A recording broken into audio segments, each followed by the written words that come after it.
happens. All right, and welcome into the Swoop here on KSU Owl Radio, or actually on YouTube. We'll never know when we get back to the Owl Radio, but I'm Jordan Griffitt, Chris Drummond, and Jordan Jasper is finally back. What's going on, fellas, on this beautiful Wednesday afternoon? What's up with it? Hello. How's it feel to be back, Jordan? Feels good. Feels good. Wow. A man of few love, words. I love the elaboration. Love it. Love it. Awesome. Yeah, this is the hard-hitting analysis that we bring you in for. It's good stuff. That's good stuff. All right, we're going to talk some NBA, NFL, and a little bit of MLB. We got a nice mix here on a Wednesday. And obviously, getting to fact or fiction. We got everything back. We got all of our segments are back. Me and Chris pretty much just talked for 2 straight hours last week. Yeah, we did. And Alumni Assumptions is back. Top what? Underrated over. Everything. Everything is back. So Cool. We are not going to have a show next Wednesday, but we're going to be on spring break after that. So we might miss the next 2 Wednesdays. Next 2 Wednesdays. But then we'll be back for an MLB special, to where we will do predictions, World Series, MVPs. That's the St. Patty's Day show. St. Patty's Day. Yeah, St. Patrick's Day. March Yes. 17th. Love that made-up holiday. Yeah. Just kidding. Yeah, it's great. Just gives people that look like me an excuse to drink. It does. Yeah. It does. Yes. Wear your green, boys. Wear something green, and we ain't talking draws. Well, it counts, though, right? No, it I mean, doesn't. you just can't show it off legally. There you go. Anything green. Green socks, green bandana, green wristband, green collar, pop it. It I'm don't serious. matter. I'm serious when I say I actually don't think I own anything green in my entire wardrobe. When am I going to wear that? A green anything. It just doesn't go. Okay. If you say so. You got the green security shirt. You can wear it all I do. times. I do. I have a couple green shirts. All right. Green shirts, yeah.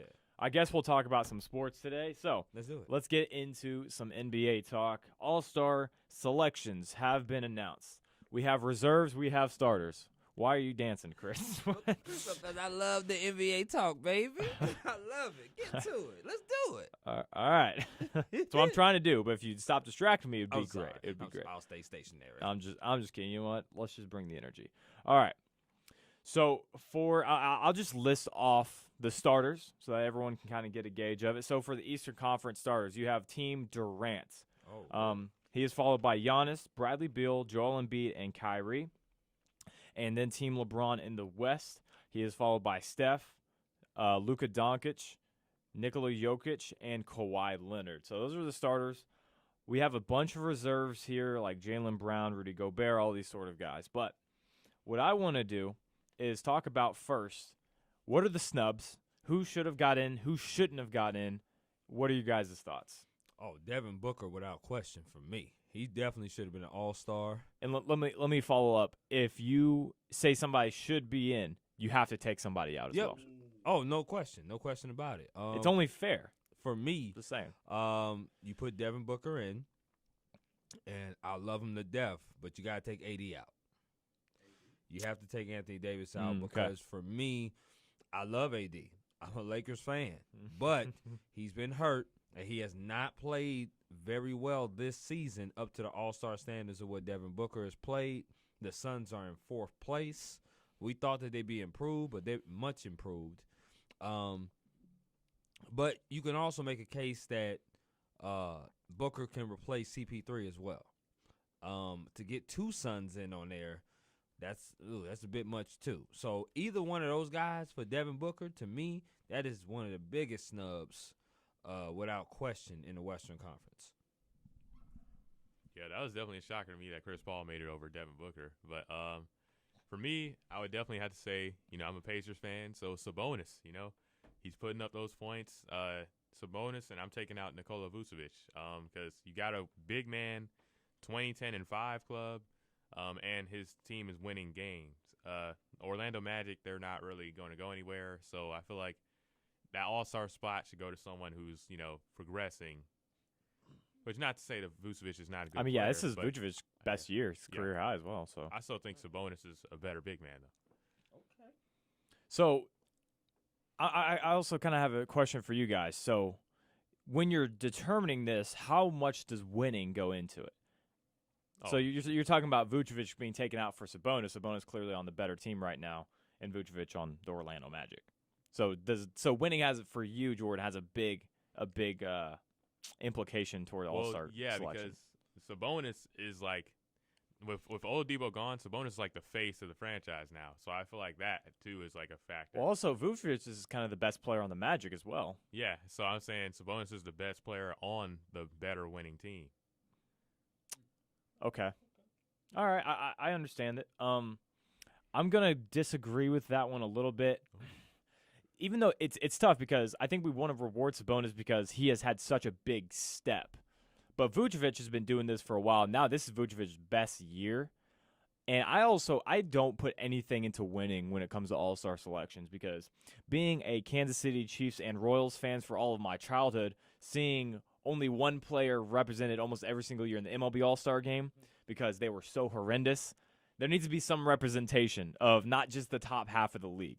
And so I think Vucevic getting it from Orlando Magic, I mean, you look around everything else, all of these teams are winning. I mean, even the Bulls are winning. The Bulls, the Knicks, all of these teams are in the upper echelon of the NBA right now. So I'm fine with Vucevic. I do think Sabonis would get a nod on almost any other year, but when you have guys like Jason Tatum, Ben Simmons, Julius Randle playing as well as he has, I think you want to reward Sabonis for the jump rather than the actual production because production-wise, Vucevic is having a better year. All right. But that's just me. Yeah. For me, you go ahead. Oh, yeah, because also, yeah, I guess you can say, like, you would just have to be phenomenal to be on a losing team. Because, like, also, I don't necessarily disagree with Zion being on All-Star list. Well, that's true. The Pelicans have not played well this year as well. But, I mean, Vucevic has had a better year than Zion. He gets 12 boards a game, 24 points. And you know, it's not just stats. I know you guys do you put any winning into these All-Star selections, Chris? Little. Very little because to me, you know, obviously it should just be the best player in my opinion. You have to put a little bit into it though because for Utah to get two people on, in Mitchell and Gobert, they have the best record. You know, it kind of coincides a little bit. If you're playing really well, you're going to be able to have to put people on the team. That's why I say a little bit because then when you look at a guy like Zach LaVine, he should be an All-Star. You look at Bradley Beal, he should be an All-Star. But Bradley Beal's teams, they've won 5 straight, but they're clearly below 500. You know what I mean? So you got to put a little bit of emphasis on winning. But, yeah, I definitely disagree with Jasper on that one. Sabonis is having a great season. But Vucevic is definitely deserving to be on that All-Star team, in my opinion. He's definitely his season is pretty good, without question. Chris Middleton that's also a tough exclusion, but who do you take off? Do you still take off Vucevic? You can't take off Tatum or Brown because Tatum and Brown has stepped up his game, and then Tatum, he's definitely an All-Star. Ben Simmons, you're playing on one of the better teams. They're rewarding him because he's playing on one of the best teams in the East. It's just hard who you take off. You know what I mean? I wouldn't have any problem taking off Jaylen Brown. What? Wow. Jaylen Brown? Really? Yeah. I would. Yeah. Now I'm not saying. Now listen. Before you, okay. Clearly I upset Jordan. Clearly I upset you. But what I'm saying is I'm not saying I would take him off. Okay. Just before you talk, let's just take a breath.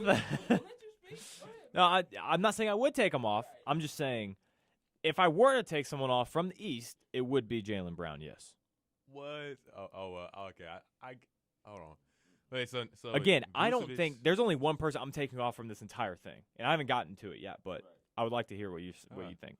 Oh yeah. You know what? That does sound kind of reasonable. I guess if you're saying if you had to take one person off, which I'm not. But if from the East, if I had to take someone off and replace them with someone like Sabonis or Chris Middleton, it would be Jaylen Brown. Okay. Yeah, I was like, you can't really do that either. I feel like Jaylen Brown has more impact for his team than those two guys. He's improved, and he's playing even better. He should have been an All-Star last year, and he's playing even better this year. Yeah, he put up 26. There's no just question. about. 25, 3, and 5. Very good. Yeah. But Jason Tatum's been a little bit better, and I'm looking at all these other guys, and they've been better than Jaylen. I like these other stat lines better, especially James Harden. But Ben Simmons is one that you might look at because he's the only one that's not in the 20s. 15.7 points per game. But the thing is, he gets 8 assists and 8 rebounds. So he fills the stat sheet. And I love me some Ben Simmons. You guys both know that. So I'm not taking Ben Simmons off. I love Ben Simmons. He's a special player in my eyes. But I'm saying if I had to, which I'm not, I don't have any problem with the East right now. Okay. I would take off Jaylen Brown and replace him with someone that you were talking about earlier. But once again, I don't think it needs to happen. Yeah, it doesn't need to. Okay. Are you okay? Yeah. I mean, I was like, oh man, Jaylen Brown. I was like, because Jaylen Brown came up, man. yeah, he did. But again, I feel like so much with this All-Star game, we are rewarding the jump rather than the actual stat, than the actual lines that they're doing. Like Sabonis, we want to reward the jump that he's made because he's gone from a very good player to a tremendous player overnight, over just a single offseason.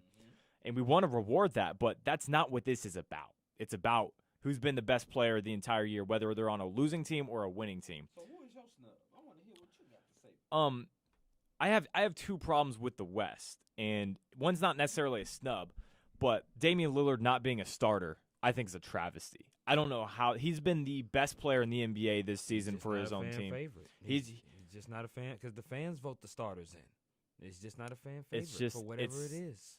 There is no way you can convince me that he has not been more valuable to his team than Steph or Luka Doncic. Oh, I no question. There's no way. No question. There's no way. He should The start Mavericks over. have been a mess this year. Mhm. I just saw a report, I think last night or the night before. They're looking to move Porzingis in Dallas. They were sniffing around about it. Yeah. And Steph Curry has been pretty much the only contributor, just like Damian Lillard, to his team. And the Trailblazers are better than the Warriors right now. So Damian Lillard definitely should be a starter. Fans, shame on you. Just shame on you. Because Unbelievable. Damian Lillard should be a starter. Yeah. What- Over Luka. I mean, yeah. I mean, could you technically start Steph and Dame? Like, would that be allowed? 2-point guards? Yeah. Even though I guess, yeah. In the All-Star game, you can, because that's what they do. They vote for the best guard. So who would you replace him with, Luka or Steph? Luka. I would Okay. take Luka and put him But on would the bench. would you also think you could replace him with Steph? Yes. Yeah. You replace him with either one. I think so. But I my think so as first well. choice would be Luka. That's true. Yes. I would love to see that dynamic backcourt play together. That'd be crazy. And, I mean, you look at Luka's stat line. 29 points, 9 assists, almost 9 rebounds as well. He deserves to be an All-Star now, but starting over Dame, Fourth quarter performances, I feel like have to be put into it because man, he has single-handedly won games, and I know I was just talking about not putting wins into the category, right? But when his team needs him, this guy pulls up, and that's what I like. Listen, he has the Trailblazers in the 5th position in the West, and he's playing without Nurkic, without C.J. McCollum, and without Zach Collins. Yeah, name me another player on the team that's playing with less, that's doing more. 5 games above right now. And then for me, I don't like using the word snub all that much because once again he's deserving, but I'm looking at Chris Paul and I'm not overwhelmed with an all-star selection this year because this is all, and we were just talking about it. I feel like the reason he's being put in, especially over a guy like Devin Booker, is because since he has gotten there, now all of a sudden the Suns are a winning team. Right. Whereas if this were not the case, if they were not a winning team, Devin Booker would more than likely be on this list. Mm-hmm. And that's where, I mean, Chris Paul, once again, I think he's the best pure point guard in the NBA, pure point guard. 16 points per game, 8.5 assists, 5 rebounds. Tremendous season. Could be an all-star, but shouldn't be over a guy like Devin Booker. Without question. And, hopefully the NBA gets this right with the Anthony Davis injury, which means somebody's going to have to replace AD, which, please, choose Devin Booker. There's no other there's no other player to choose outside of that to replace Anthony Davis than Devin Booker. Would it have to be another big? I don't know how that process works. I'm not sure. If it was a big, who would replace him? In the West. Then you had to run into not bigs, but I don't know. I guess De'Aaron Fox and those guys. But I can't think of that many to replace him in the West. Yeah, even a just big, straight up big players. Man. I don't know. Because they already got Rudy Gobert. And they have Jokic. Jokic, I mean, yeah, he's a starter. Right. So you they only have 2 bigs. Yeah. You don't need more than 2. You also have Zion on the team. He's a big. Right. That's why I say Booker would be perfect. LaMarcus Aldridge. No. Wait, is he even playing this year? I would say possibly Cat. DeRozan. Maybe Karl Anthony Towns. Maybe. But he's I been mean, out with a lot of I'm injuries too. again. I'm not. Oh, Christian Wood. That's who I would play. Christian Christian Wood. Wood. That's the guy. There you Is he back? No, but no. I'm saying like if we were to replace him, he's still hurt. But if we were to replace him, Christian Wood's definitely the guy. Definitely the guy. Okay. And then for me, I guess I'm not really all that happy with Anthony Davis being on there. I'm not going to take him off, but if I were to take someone off, it'd be Chris Paul, and then I guess Jaylen Brown out of the East. But again, I don't have a huge problem. Like there's usually one or two really bad ones. I think the only bad thing about it is that Dame wasn't a starter. That was pretty bad. Yeah, I definitely feel like especially because the Mavericks were struggling earlier. Well, they're still kind of like figuring things out, but 15 and 15 right now. yeah, and Luka, even though Luka's putting up those points, I feel like they're not. It's not the same. Like he's not as impactful as he was a couple years, well, like over the past couple seasons. And Damian Lillard has been like shooting up a storm. Like, and I think, yeah, like I know you guys said you would choose him over Steph. I mean, I wouldn't necessarily do that yet, but I think you can definitely avoid that. You can avoid that conflict by putting him over Luka because I mean he deserves it over Luka. Yeah. All right, so I want to do just like what the NBA is going to do with the kind of fantasy draft style that they've adopted the last couple of years with Team LeBron and Team KD. One of you two, you flip a coin. I don't care. I want to draft with one of you two, and I want to see how close we can actually get to picking these NBA players to what the real teams are going to be like. I'll let Jasper do it because I want to react. All right. Chris is gonna react. Okay, so split the mic a little bit if you can, then, so we can get reactions. We can get everything we want. All right. All right. Do you have all the all stars handy? Like, do you yeah, I think I know them right. All right, let me see. you can pull it up? That would probably help you out a little bit. Okay. Let's see. Get a visual. So, because I am not a sellout, I will be Kevin Durant and not LeBron James. I'm just kidding. I mean, am I wrong though? Am I wrong though? Yeah, I know. I take it back. I take it back. When you talk about KD, he hadn't even really played like that. Yeah, I mean, that's and true. he the captain. Yeah, that's true. I mean, yeah. Okay, so KD. I'm Team KD. And you're Team LeBron. Team LeBron. Okay. All right, So let's who do goes first? rock paper scissors. Right. Okay, I do rock paper scissors shoot. Right. Okay. So let's go. Here we go. All right, ready? Rock paper scissors shoot. Oh He yeah. won. You win. You want the One, first? two. Yeah, first pick. Okay, so it goes in a serpentine order. You know what that is? What's that? To where it's like you pick, I pick two. You pick, I pick two. What? Oh, so I pick one. You know player, what? Never mind. Let's just take turns. We'll just go back and forth. Let's do that. Okay. All right. Okay, go ahead. Go ahead. All right. I'm LeBron James. I'm gonna have to pick Steph Curry. So his first Oh my pick gosh. is Steph Curry. Okay. Okay. He picked Steph Curry. First of all, that's a reach. I know you love Steph so much. Okay. Man, what does KD sound like? Do I have to do the if you're gonna do LeBron, I gotta. Yep. When he did the dog. Yep. I think he would pick Damian Lillard. Yeah. Giannis. Go with Giannis. Okay. So KD has. KD picks Giannis. KD picks Giannis. LeBron's second pick. Bradley Beal. Right. Why we both sound the same? LeBron has picked two guards. Guards off the board are Curry and Beal. KD. Let me go with James Harden. Harden and Giannis on the same team? Interesting. They were on the same team last year. They was. Okay, I like it. I'm Third Kevin pick Durant. for Who are you LeBron. to question me? Oh, yeah, I'm the Slim Reaper. Anthony Davis. That's my brother, man. He's injured. He's injured, but You know what? No, you took him. It's all right. AD, you'll get a substitute. But he's still on the list though, so we don't have like a replacement for him. Right. Like I feel like LeBron would pick AD. Right. He'd probably pick AD first. Okay. Right, no, but Go we're ahead. not putting ourselves in the bodies of KD and LeBron. We were picking who we think is going to get picked. Right. So, all right, so you have He has Curry. He Curry, has Beal. Beal, And he has AD. AD. I have Giannis, And James Harden, And who else? and Nikola Jokic. Okay. So let me make sure I got this. You got Nikola Jokic. Jokic. Yep. Okay, the center from Denver. Yep. LeBron. All right, it's your turn. LeBron. I'm done doing the voice. I can't keep it up. I can't. It's your turn. Right. I'm not gonna try and get another guard. You want a third guard? Nah. Like, let me get my boy Zion. You know. Okay. All right. Okay. All right. Team James is falling off the wagon. We have Curry, we have Beal, we have Zion, and we have AD. Okay, KD is your pick. Give me. I can't believe he's fallen to this spot, but give me Kawhi Leonard. Wow. All right, so you have You took Zion over Kawhi Harden, Leonard. Giannis. You have Harden, Giannis, Jokic, and Kawhi. Yeah. Okay. Team LeBron is gonna struggle.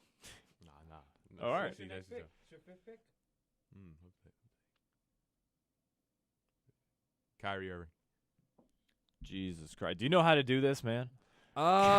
So he has Curry, Kyrie, Beal, also AD, and Zion.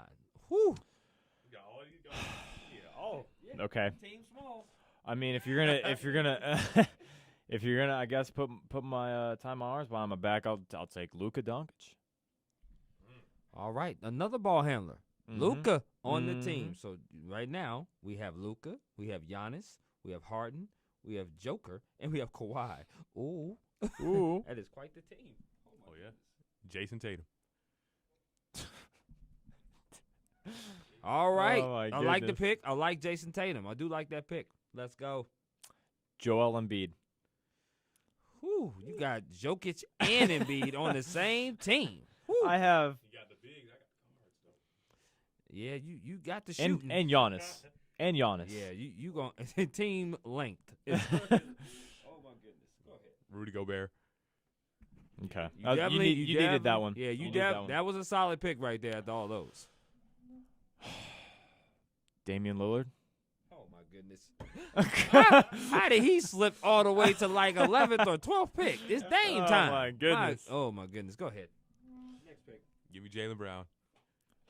All right, you got the two Celtics on your team, teaming up. Who you picking? Zach LaVine. All right, you got Zach LaVine on your team. Okay, it shouldn't be many more picks left. All right. Vucevic. You were Same just player trashing that him. you just said You were- you would take off the list. Boy, I don't want to hear it. I don't want to hear it. All right. Give me Paul George. He's having his best year shooting the ball. There's no Yep. question about that. 7-time All-Star. All right. I'm not even gonna lie. I forgot about Simmons is still out there? Yeah. I want Ben Simmons next round. Let's see. You can take him though. We got a couple people still out there. We got okay. So left we have Donovan Donovan Mitchell, Ben Simmons, Chris Paul, Julius Randle, and I think that's it. that is it. Oh, I got Julius Randle. Yeah. Oh, congratulations! I'll take Ben Simmons. Okay. All right, so now we have Chris Paul, and we got Donovan Mitchell. Donovan Mitchell. Who's going to be the last Who gonna pick? be the last pick?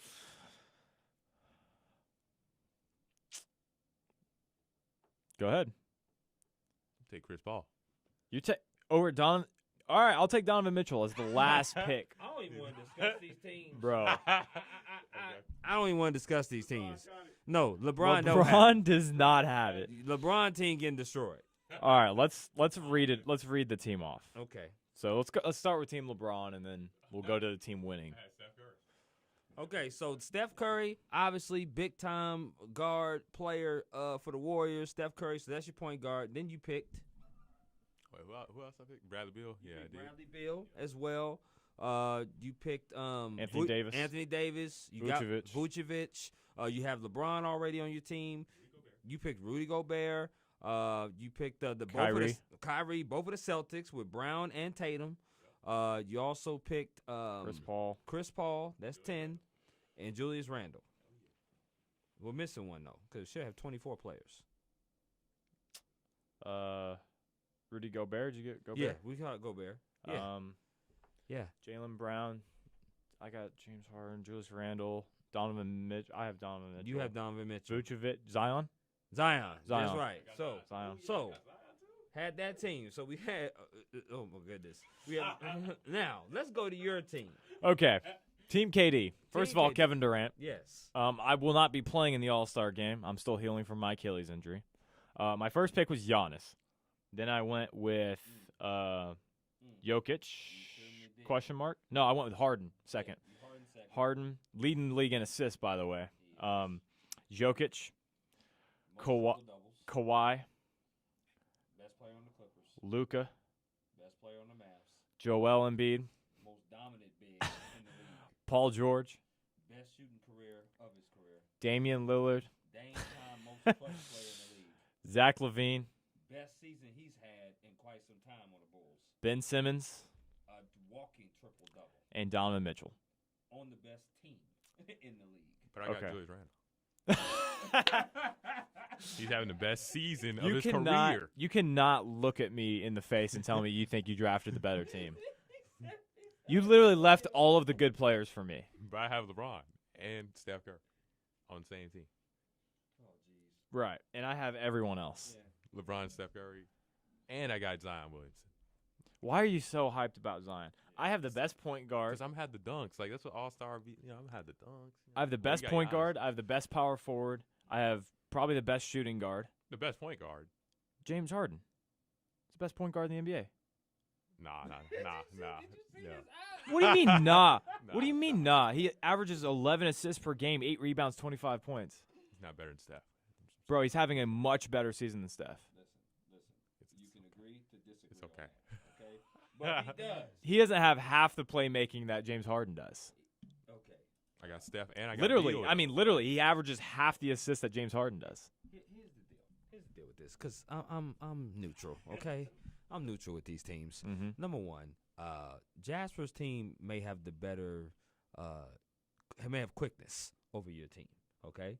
So he has quickness over your team, but you have length, power, Shooting, shooting as well.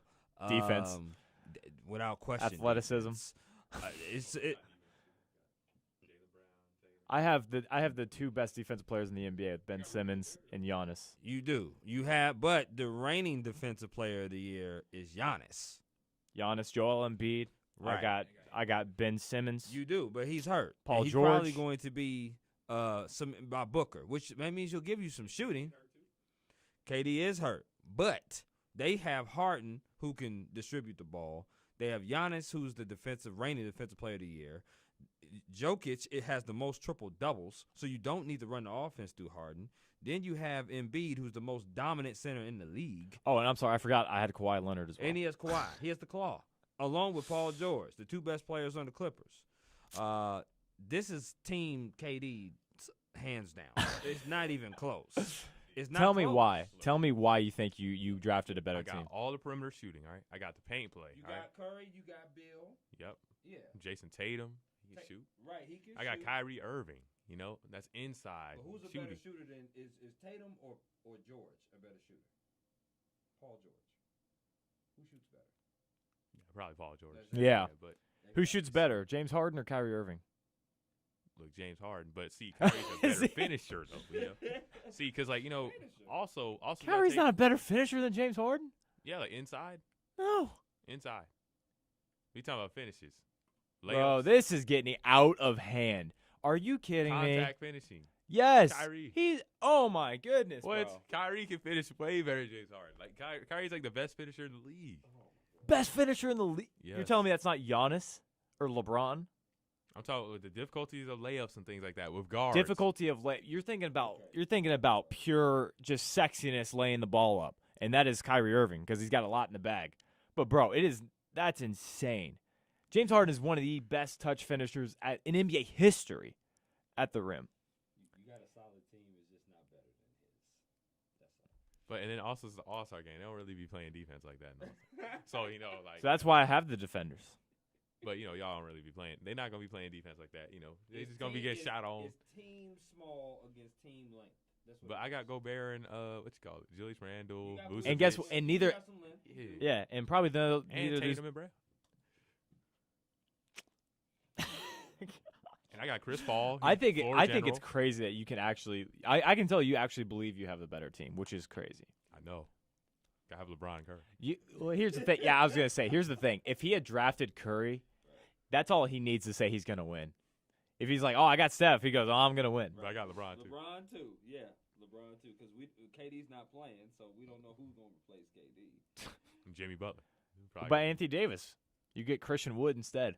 Yeah. You That's might still get- really you good. might get Devin Booker, and then after that you'll be good to go. But there's no way There's no way you have the better team. And then you go on this crazy rant of Steph and Kyrie being better than James Harden. That's just No, I didn't say Kyrie. He I said think Kyrie's a better Steph. finisher. He said Steph.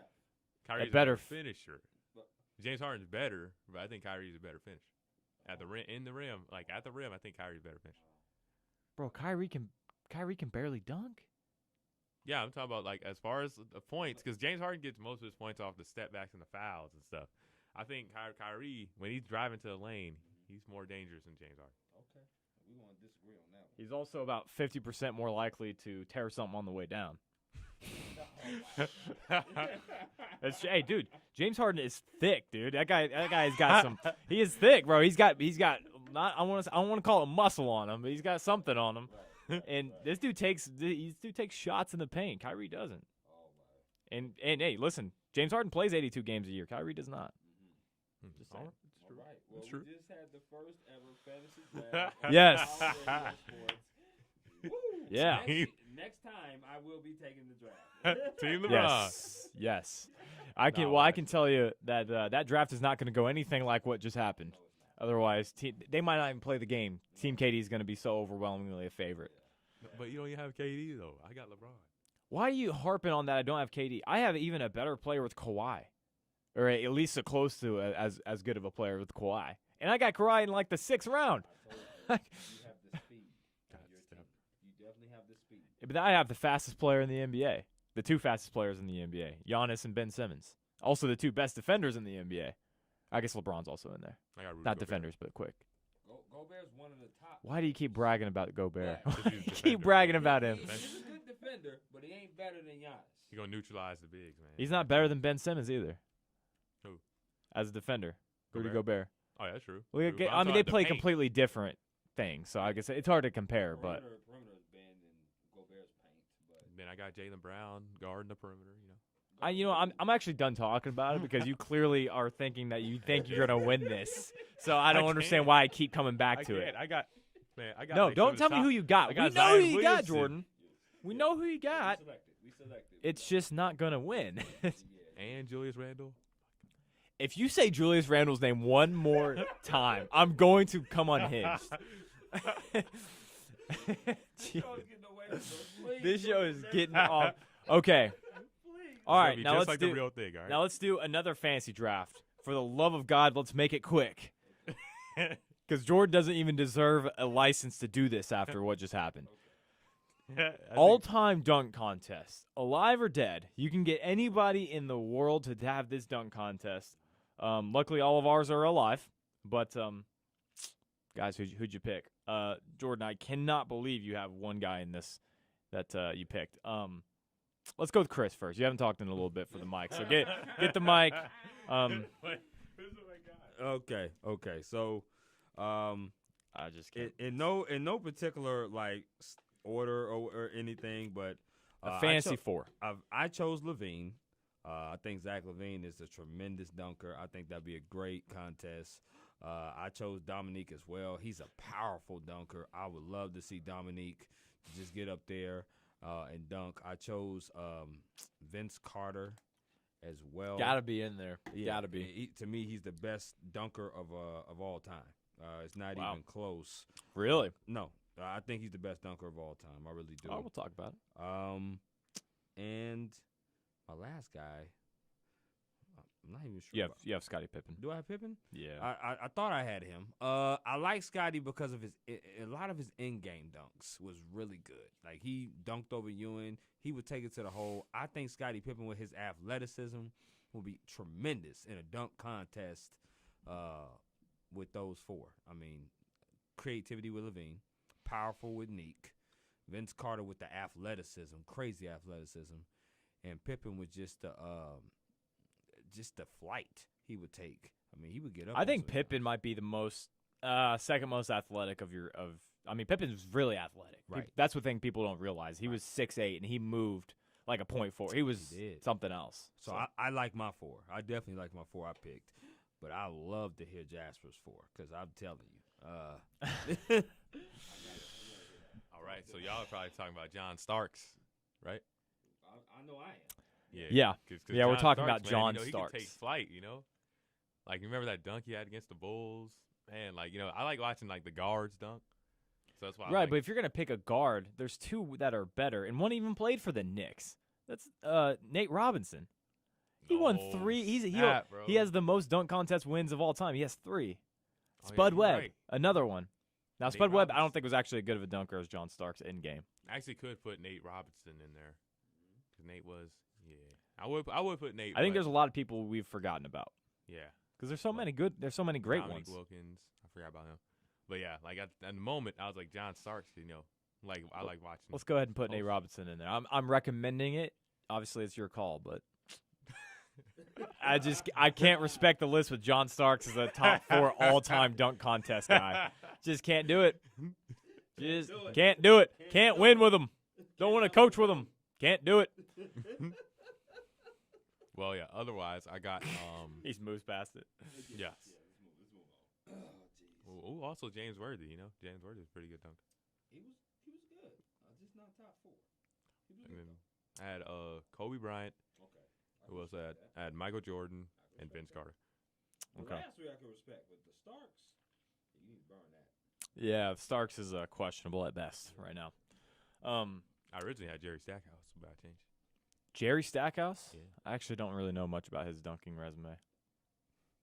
He's okay. He's pretty good. Okay. My 4, and this is in order for me. My 4, I think the best in-game dunker of all time, in my opinion, is Sean Kemp, the Rain Man, the Supersonics. This man He was was 5 for me. 5 for you. Yeah. Here's the thing. He was so athletic that he didn't really have much else of a game outside of right there at the rim. He was the Chris Webber to Gary Payton, pretty much. That's what he was for the Supersonics. I think one of the most pure athletic players of all time. Number 3, I think the best dunk contest player of all time, or contestant. You can't play in a dunk contest. Aaron Gordon. Should have 2 titles, has 0, had the most spectacular dunk in dunk contest history of putting that ball in between his legs, sitting in midair and dunking it with the opposite hand. Yeah. And he still lost to Zach LaVine. Unbelievable.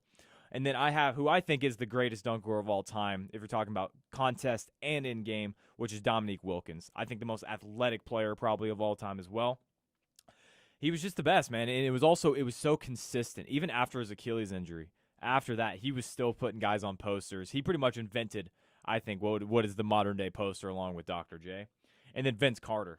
You could talk about probably the best vert. So, I mean, like, it's a very popular opinion to say he is the best dunker of all time, and I understand that. With the Olympic dunk, I think was his best one, jumping clear over a 7-foot guy Without question. with barely touching him. Yes. So Vince Carter is number 1. He has to be in the list. If he's not in your top 4, you have a bad list. That's how great he was. Yeah, he So, was great. He was awesome. Yep, that is our fantasy 4. Jordan, did you put John Starks and Nate Robinson in? Have you made Nate a call yet? Robinson, because he's Nate Robinson. shorter. It's a lot more entertaining to see a shorter guy. All right. Okay. All right. I like the switch. I do as well. Yeah. All right, moving on to some NFL news. Carson Wentz is now an Indianapolis Colt. Yes, he Gets is. traded for a 2nd and 3rd round pick to the Indianapolis Colts. Philadelphia now left with Jalen Hurts. So, do you guys think that this has made the Colts better than they were last year and or even a Super Bowl contender? I don't think it made him a Super Bowl contender, but what I do think it is going to do is going to resurrect Carson Wentz. You know, the last time he's had an MVP caliber type of season, Frank Wright was the offensive coordinator. Now Frank Wright's the head coach in Indianapolis. It's no correlation why he wanted to choose Carson. I think that Frank Wright has shown that with familiar faces that they can still do great things. Obviously, Phillip Rivers, he worked with him in San Diego. That's why he brought him along for the 1 year. They made the playoffs. I think that this team is a playoff team, but to say they're a Super Bowl, not quite yet. I don't think they're past the Bills, and I certainly don't think they're past the Chiefs yet. But this is a good move because now you got younger at the quarterback position, and it's possible that Carson Wentz can resurrect his career and possibly take the Colts to higher places. I still think they're a playoff team, though. Ooh, definitely not a Super Bowl contender. I really don't see much going on here. I think it'll probably take time, though. I don't think they'll make playoffs first season. I think Carson Wentz may have to get used to it. So you think Carson Wentz right now is worse than Phillip Rivers was last year? Is that what I'm hearing? Because they made the playoffs last year with Phillip Rivers. Yeah. Oh, it's really hard for me to judge Carson Wentz based on like what he had though. Because I just didn't. I gotta see him play, but I don't think Carson Wentz is gonna be all that good. Like if he is better, I don't think he's gonna be that much better. I think Carson Wentz's time is past. Okay. Yeah, you know what though, I would like come back at you for that statement, but when you predicted the Philadelphia Eagles should move on from Wentz and Doug Peterson, we thought you were crazy. You ended up being 100% on the money. Yeah. So I'm not going to say anything to that because right now you got a lot of jurisdiction in the Carson Wentz stake right now that we do not have. I think that this does make them a Super Bowl contender because I am a Carson Wentz believer. If you're looking at outside the quarterback position, I don't know if you can find a better roster in the entire NFL than the Indianapolis Colts. They are so well-rounded. They have one of the better defenses in the NFL. They have pretty good weapons. You have Jack Doyle. You have T.Y. Hilton. Michael Pittman Jr. is going to be a stud. He was a really good rookie wide receiver. And then I love the Marlon Mack, Jonathan Taylor, their running back group as well. But can he get back to that state is really the question that we're all asking. And the thing is, if he even gets back to that state that he was in Philly, the MVP going on to the MVP season before he tore the ACL, they're going to be better than the Eagles were that year. And the Eagles won the Super Bowl that year. Yes, with Nick Foles. But they were a better team with Carson Wentz when he was playing that brand of football. If he can get back to that, which I think that he can, because I don't know why I can't give up on this guy, but I just can't. There's no reason. He's given me every reason to give up on him, but I just can't seem to do it. So I'm still on the Carson Wentz bandwagon, and I don't think Frank Wright would have traded for him knowing he's washed up, knowing he's damaged goods. So I think Frank Wright, I'm trusting in Chris Ballard and Frank Wright more than I'm trusting actually in Carson Wentz and saying if they think that he is good enough to trade for right now, that tells me that he is. So that's what I'm going with. No, I understand. I just can't put him past the Bills or the Chiefs yet. I can't. Those are established great teams. Those are great teams. This is the hot take. If Carson Wentz is as good as he was that year that we're talking about, right? Mm-hmm. They are better than Kansas City. Wow. Okay. Yeah, they are. I think. It's hard for me to put anybody past 1-5. It's hard. It is. 1-5 is he's something special. It is. But also, the Chiefs might look a lot different this year because, listen, when a team gets beat like that in the Super Bowl, they come back, it might not be the same. It really might. There's definitely going to be some changes. Definitely starting with that offensive line. That's probably going to be the only real thing that's going to change completely because, I mean, the rest of the team, there wasn't really any other holes. Right. The offensive line was the sole reason they got beat up, right? Mm-hmm. Defense was really good last year. Yep. And maybe wide receiving core is going to change. Yeah, because I was just about to say that. Yeah. To keep all of them and pay all of them is going to be a little tough. So we'll have to see how free agency impacts it, which is also going to be coming up in about, a couple weeks when we come back? Yeah. Yeah. It should be some and great then, free agency talk. Mid-April is always, or early April is always the NFL draft as well. I love the NFL draft so much. But I'm saying if Carson Wentz gets back to that place, which I don't know, I think they're the best team in the NFL, not just the AFC. Because I think the AFC is so much better than the NFC right now. If they're better than Kansas City, I think that would make them the best team in the NFL. Do you guys think Philadelphia should still take a quarterback in this draft? So they're sitting at number 6. They went 4-11-1 last year. They're sitting at number 6. So standing in front of them is Jacksonville, the Jets, the Dolphins, the Falcons, Cincinnati, and then Philadelphia at 6. So Jacksonville's taking Lawrence. The Jets maybe take a quarterback. I think offensive lineman. I think so. Let's just. I think it's probably going to be Zach Wilson from BYU. So let's go with quarterback. Okay. Miami's probably going to go offensive lineman. Atlanta's probably going to go quarterback. Yep. Cincinnati's definitely not going quarterback. That's the one of these that I know is not going quarterback is Cincinnati, right? And then it's Philadelphia. So you might be sitting at number 6 if you're Philly, and Justin Fields or Zach Wilson or Mac Jones is still going to be on the board. There's no way Atlanta passes on Justin Fields. I don't think so. You don't think Atlanta passes on? I mean, he's a hometown kid from Kennesaw, right? Right. I don't think they pass. Yeah. Falcons to take, they'll take him. Where do you move Matt Ryan? I say San Francisco. I think that would be a very good fit for them. San Francisco obviously is not really sold on Jimmy G. Matt Ryan had his best season under Kyle. San Francisco, to me, is an ideal place. I do agree with you, but the problem is the timing of it. Because say they get into draft night and Atlanta hasn't traded Matt Ryan yet. Okay. Then San Francisco is going to be thinking, well, we need a quarterback now. Right. So San Francisco is then going to be trying getting their own quarterback. And so if they solve that problem, then Matt Ryan can't go to San Francisco. So that means Matt Ryan would have to be moved within the next couple of weeks. But then with the new head coach coming from Tennessee, Arthur Smith. Does he sign on saying, okay, we're trying to move Matt Ryan, or does he try to keep Matt Ryan? That's the question right New there. coaches always want their guy. Right. So we don't know whether or not he wants to either go draft-wise or he wants to keep Matt Ryan and try to improve. Remember, Tennessee's offense improved tremendously with Derrick Henry as the running. He probably was brought in there to upgrade that running game of the Falcons, without question. If you just had a 2,000-yard rusher with Henry, and he has a better quarterback, in my opinion, Ryan is better than Tannehill. Now, is he much Ryan better? is better than Tannehill. Oh. Ryan Tannehill. Yeah, right? Bars. Yeah. So, my thing is that Tannehill was good, but Matt Ryan is better than Tannehill. Maybe he might want to keep Matt Ryan, and maybe he might fall to 6. Justin Fields might fall to 6. Maybe. You know, I don't know if I agree with that. I don't know that Matt Ryan's that much better than Ryan Tannehill. Wow. Okay. Well, and here's the thing with Atlanta. They're in such a strange predicament right now because Matt Ryan, we can all three acknowledge, clearly is not the pressing issue in Atlanta. Right.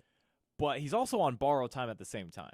Because by the time Atlanta's ready to compete, Matt Ryan's no longer going to be in that competitive window as a quarterback. Okay. Because he's only getting worse every single year. But he's, again, not the problem, but also not the solution.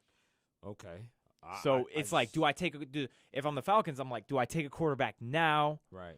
Do I just solve the quarterback problem now, or do I build the rest of the team, then solve the quarterback in a couple of years down the road? I think what they're doing is hoping that the life support that Matt Ryan is on, they hoping that he can breathe without a ventilator. That's what they hoping. They're hoping he can breathe without a ventilator, and they don't want to pull the plug just yet. They're hoping that he comes out of it. So you think at 4 they're not taking a quarterback then? If you had to twist my arm, I would say no. But I'm 51-49 on that. I am not 100% sure. I'll say no, they don't take a quarterback, but it's not 100% certain for me. What do you think? Well, first question, I think they should go with Jalen Hurts. They should keep going. We haven't even talked about Philly yet. Yeah, I think Philly. That was the question I brought up. We have completely ignored the Philadelphia Eagles. I think the Eagles should see what they can do with Hurts. I think Hurts is a good quarterback. He's shown some potential, like when they put him in over Carson Wentz. So yeah, I definitely think he can go up from there and just kind of draft, build a better team around him. Okay. What about the Falcons? Oh, the Falcons. Oh yeah. Really the question is, because the roster's so depleted on defense especially, do you solve the quarterback issue now with a new head coach in, or do you wait a year or wait maybe even 2 years and then solve it down the road when the roster's a little bit better, possibly better? I think they go and solve it today. Yeah, I think this is Ryan the year for some defensive players, and then you draft like Justin Fields.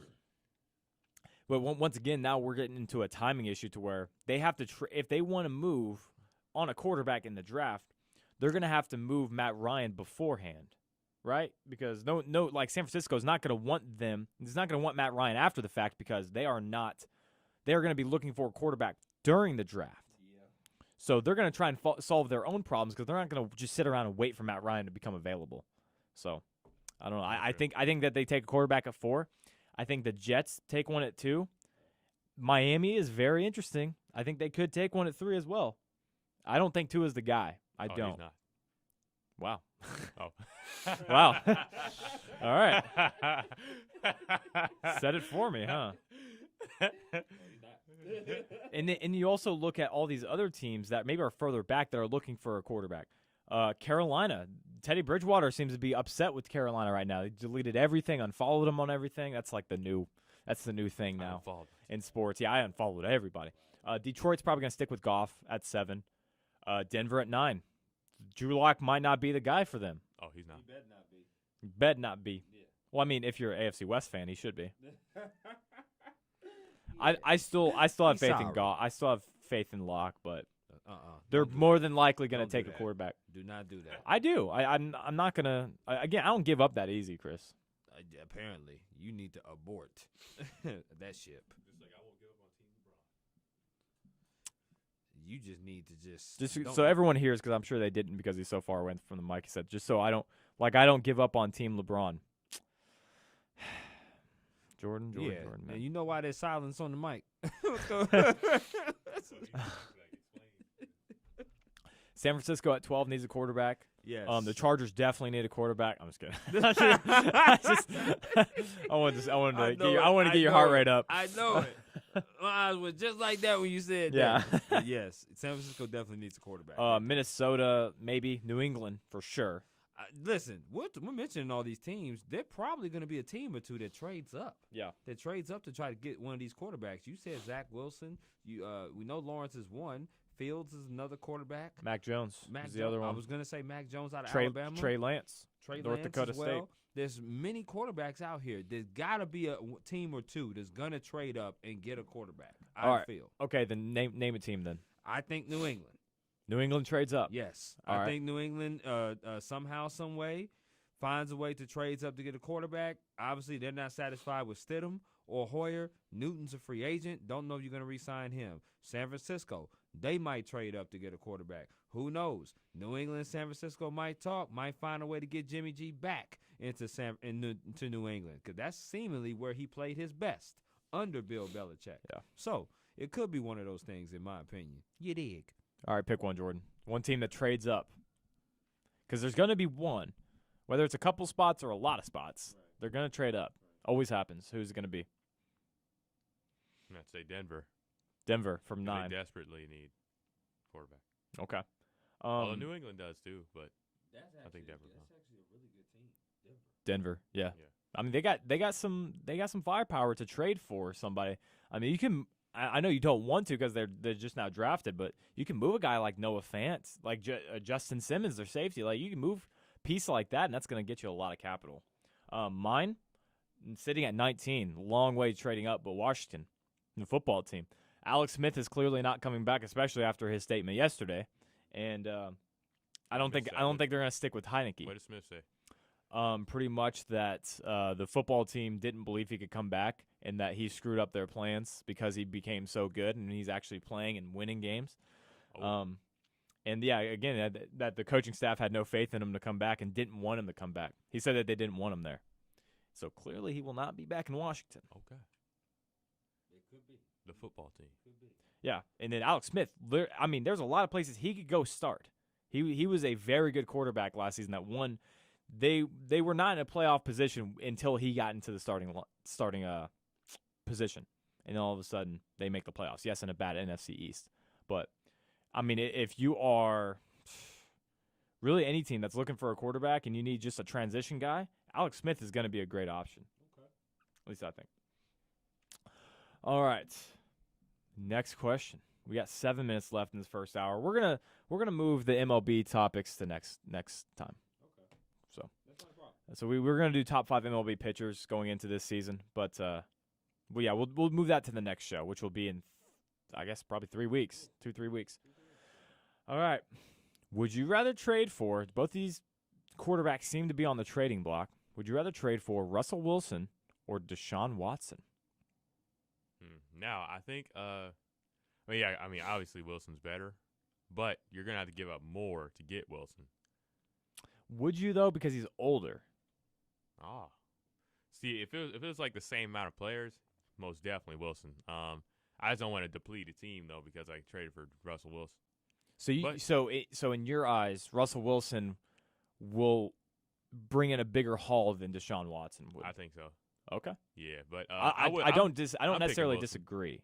So Yeah, I'm picking Wilson though because I just think he's that much better. But yeah. Okay. I'm picking Watson. I'm gonna go with youth.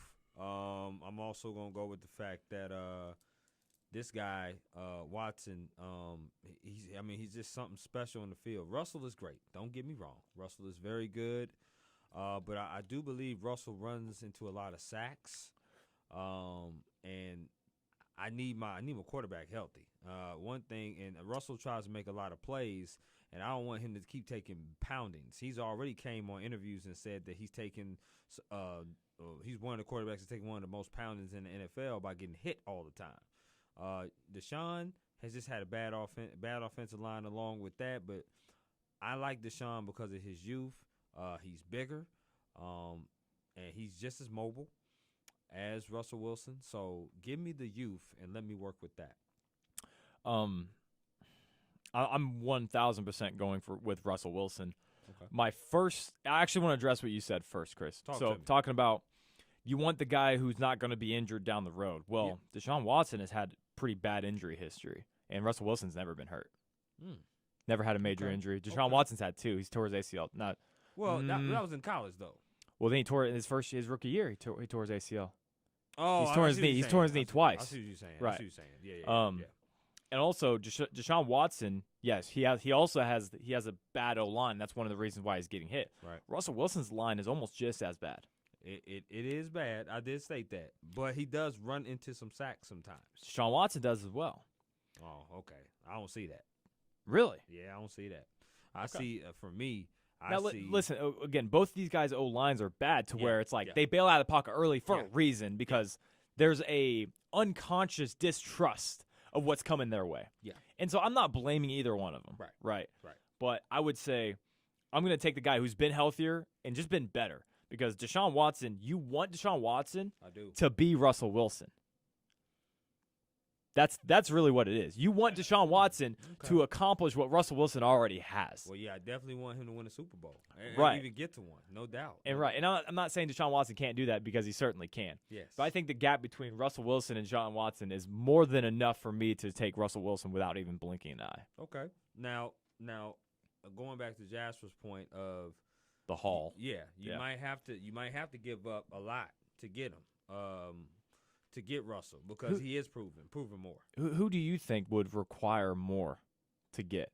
I think you're gonna have to. I think Wilson would because of what he's proven. Now obviously if you go with age and Deshaun, yes you are gonna give up some, but you're giving that up on what he could potentially be instead of what he is. Deshaun is a great quarterback, and listen. I would trade for him for the potential. There's no doubt about it. But I'm talking about from a GM perspective. If you trading for Russell Wilson, you know you getting a guy that's won a Super Bowl. He's been to the Super Bowl twice. He's a great leader of men, and he's somebody that has been proven. So he ain't going for nothing cheap. And that's what. For sure. Right. So, but Deshaun, I rather trade for him myself because for the youth. And what he could potentially do for a franchise. But many GMs might not trade on just potential. They're going to trade on what you've done and what you about. And that's what I think. Do you think Deshaun Watson's a better quarterback than Russell Wilson today? I can't say he's better. Okay, no. I'm just asking. No, I can't say he's better. I would say that's probably 55-45 Russell Wilson. Okay. So you probably both are top 5 guys probably for most people. Mm-hmm. Russell Wilson for me is 2. Okay. And I know a lot of people have Aaron Rodgers at 2. You probably have him at 3. Russell Wilson at 3. 3 or 4, 1 or 2. You have him as 2 as well. I actually disagree with both of you in terms of I think Deshaun Watson will require more of a haul because you're looking at Russell Wilson. He's already 32 years old. To where, I mean, not that I'm saying he won't accomplish things again, but maybe his accomplishments might be behind him, but Deshaun Watson is 25. That's definitely going to play into the trade negotiations to where we have at least 10 years of Deshaun Watson. We might only have 5 more years of prime Russell. I think that's certainly going to play into the trade process as well. So, All right, we are back in the second hour Yes, sir. here on a Wednesday, 2 to 4. Once again, Jordan Griffitt, Chris Drummond, and Jordan Jasper are back. Boys, we got fact or fiction, baby. Are we ready? All right. Yep. All right, Jordan, you are 3 of 9 on the year so far. Chris, you are 4 of 9. Of course, 44%, 33%. we reset our boards when the semester started, and yes, you have, Chris, 5 times to be exact. No, I will do that. Don't do that. No, I will do. You know, you don't tell me what to do, Chris. I make the game. All right, are we ready? I'm ready. Yep. Ready. All right, number 1. Buzz Aldrin was the first man to pee on the moon, or that Pakistan is the leading country in the world in pool table manufacturing. We'll go with Pakistan. Pakistan. Packy. Okay. It is Buzz Aldrin. Is the fact. You are What? both in Buzz Aldrin. I don't know that. I don't know who that is. You don't know who Buzz Aldrin is? No, Jordan, tell me you know who Buzz Aldrin is. I got a Wikipedia in him. Yeah. Okay. Yeah, that's probably for the, Well, yes, he was the first man. He was the second man to step foot on the moon after Neil Armstrong. I know who Neil Armstrong is. Yup. I knew that. That's upsetting. You guys don't know who that is. Yeah, man. Listen, Do I think we made it to the moon? Yes. nah. I There's think we no made way to it was made up. It's been disproved so many times. Yeah, I think we made it to the moon. Are you a conspiracy? Do you think we didn't make it to the moon? I don't know. I have like a little bit of doubt though. Okay. All right, let's go to number 2. But I don't know about peeing on the moon. Like that's why I'm like. Well, he had to relieve himself somehow. He was the first one to do it. So you guys got tripped up because you didn't know who Buzz Aldrin was. Yep. Wow. Honestly, I think that was the easiest one of the 3. So Okay. doesn't spell good for you guys. Number 2. There was an event called the Malaysian laughter epidemic that resulted in 1 death, or that it would take 12 million mosquitoes sucking the blood out of one human at the same time to get all of the blood out of their body. The Malaysian laughter epidemic. Yeah. Okay. I'm gonna go with that mosquito thing. Okay. The mosquito one is the true fact, but the Malaysian laughter epidemic was, it was a different one to where it was like in Africa, but it actually did happen to where this entire town just started hysterically laughing. They couldn't stop, and someone died. I'm dead serious. This actually happened. Yep. Yeah, I knew that mosquito thing was right. You know what I'm saying? Yeah. I knew that. 12 mil. I knew that. I knew that was right. Go on, hit number 3. You think 12 million would even fit on your body? No way. Yeah, I got a lot of mass. 12 So, mil. yeah. I mean, Yeah, I got a lot of mass. 12 million though. Yeah, that's I'm a thinking. lot. Well, think about one mosquito. Right. You can slap, and that's just one. That takes up a decent amount of space. 12 million. That's a lot. There's no way. There's no way. Okay. All right, number 3. Let's get it. All right, Chris, this is for the majority for you. And Jordan, you just got to get on the board. Yeah. Talk to me. There are more iterations in the game of chess than there are atoms in the entire world, or that Scrooge McDuck was the odds-on favorite to win the mayoral election in 2016 in Billings, Missouri. Scrooge McDuck. Let me go with the atoms on that thing. Scrooge McDuck is a. I don't know how to explain. If you don't know it, you don't know it. I can't explain. I don't know, like Looney Tunes, I think. He's just a duck. Scrooge McDuck. Scrooge McDuck. All right. Yeah. You're confident? Yeah.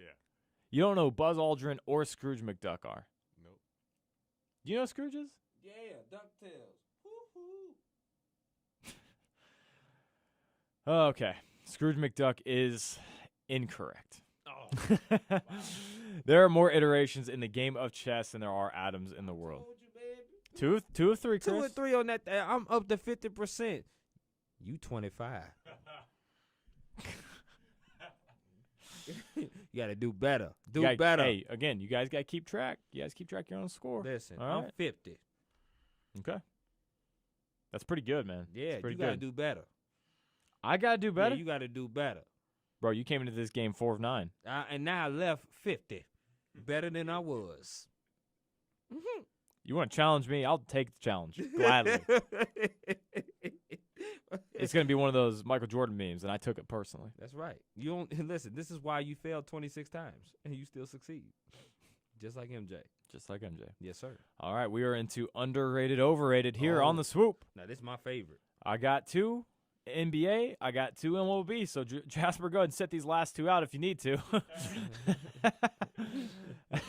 Oh man. I mean, hey, number 1, Talk to me.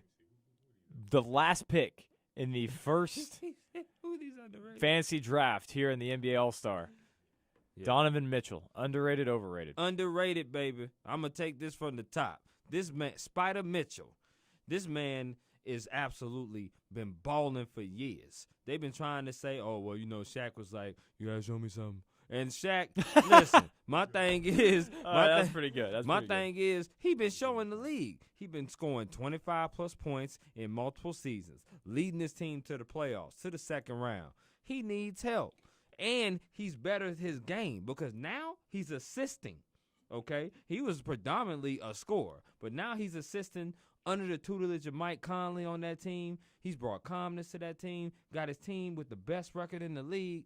Donovan Mitchell, underrated and underappreciated, baby. Take it, Jordan. Oh, yeah. I definitely agree with Chris there. Underrated. Donovan Mitchell's been really good even since his rookie season. Should have won Rookie of the Year, but, you know, that's another topic.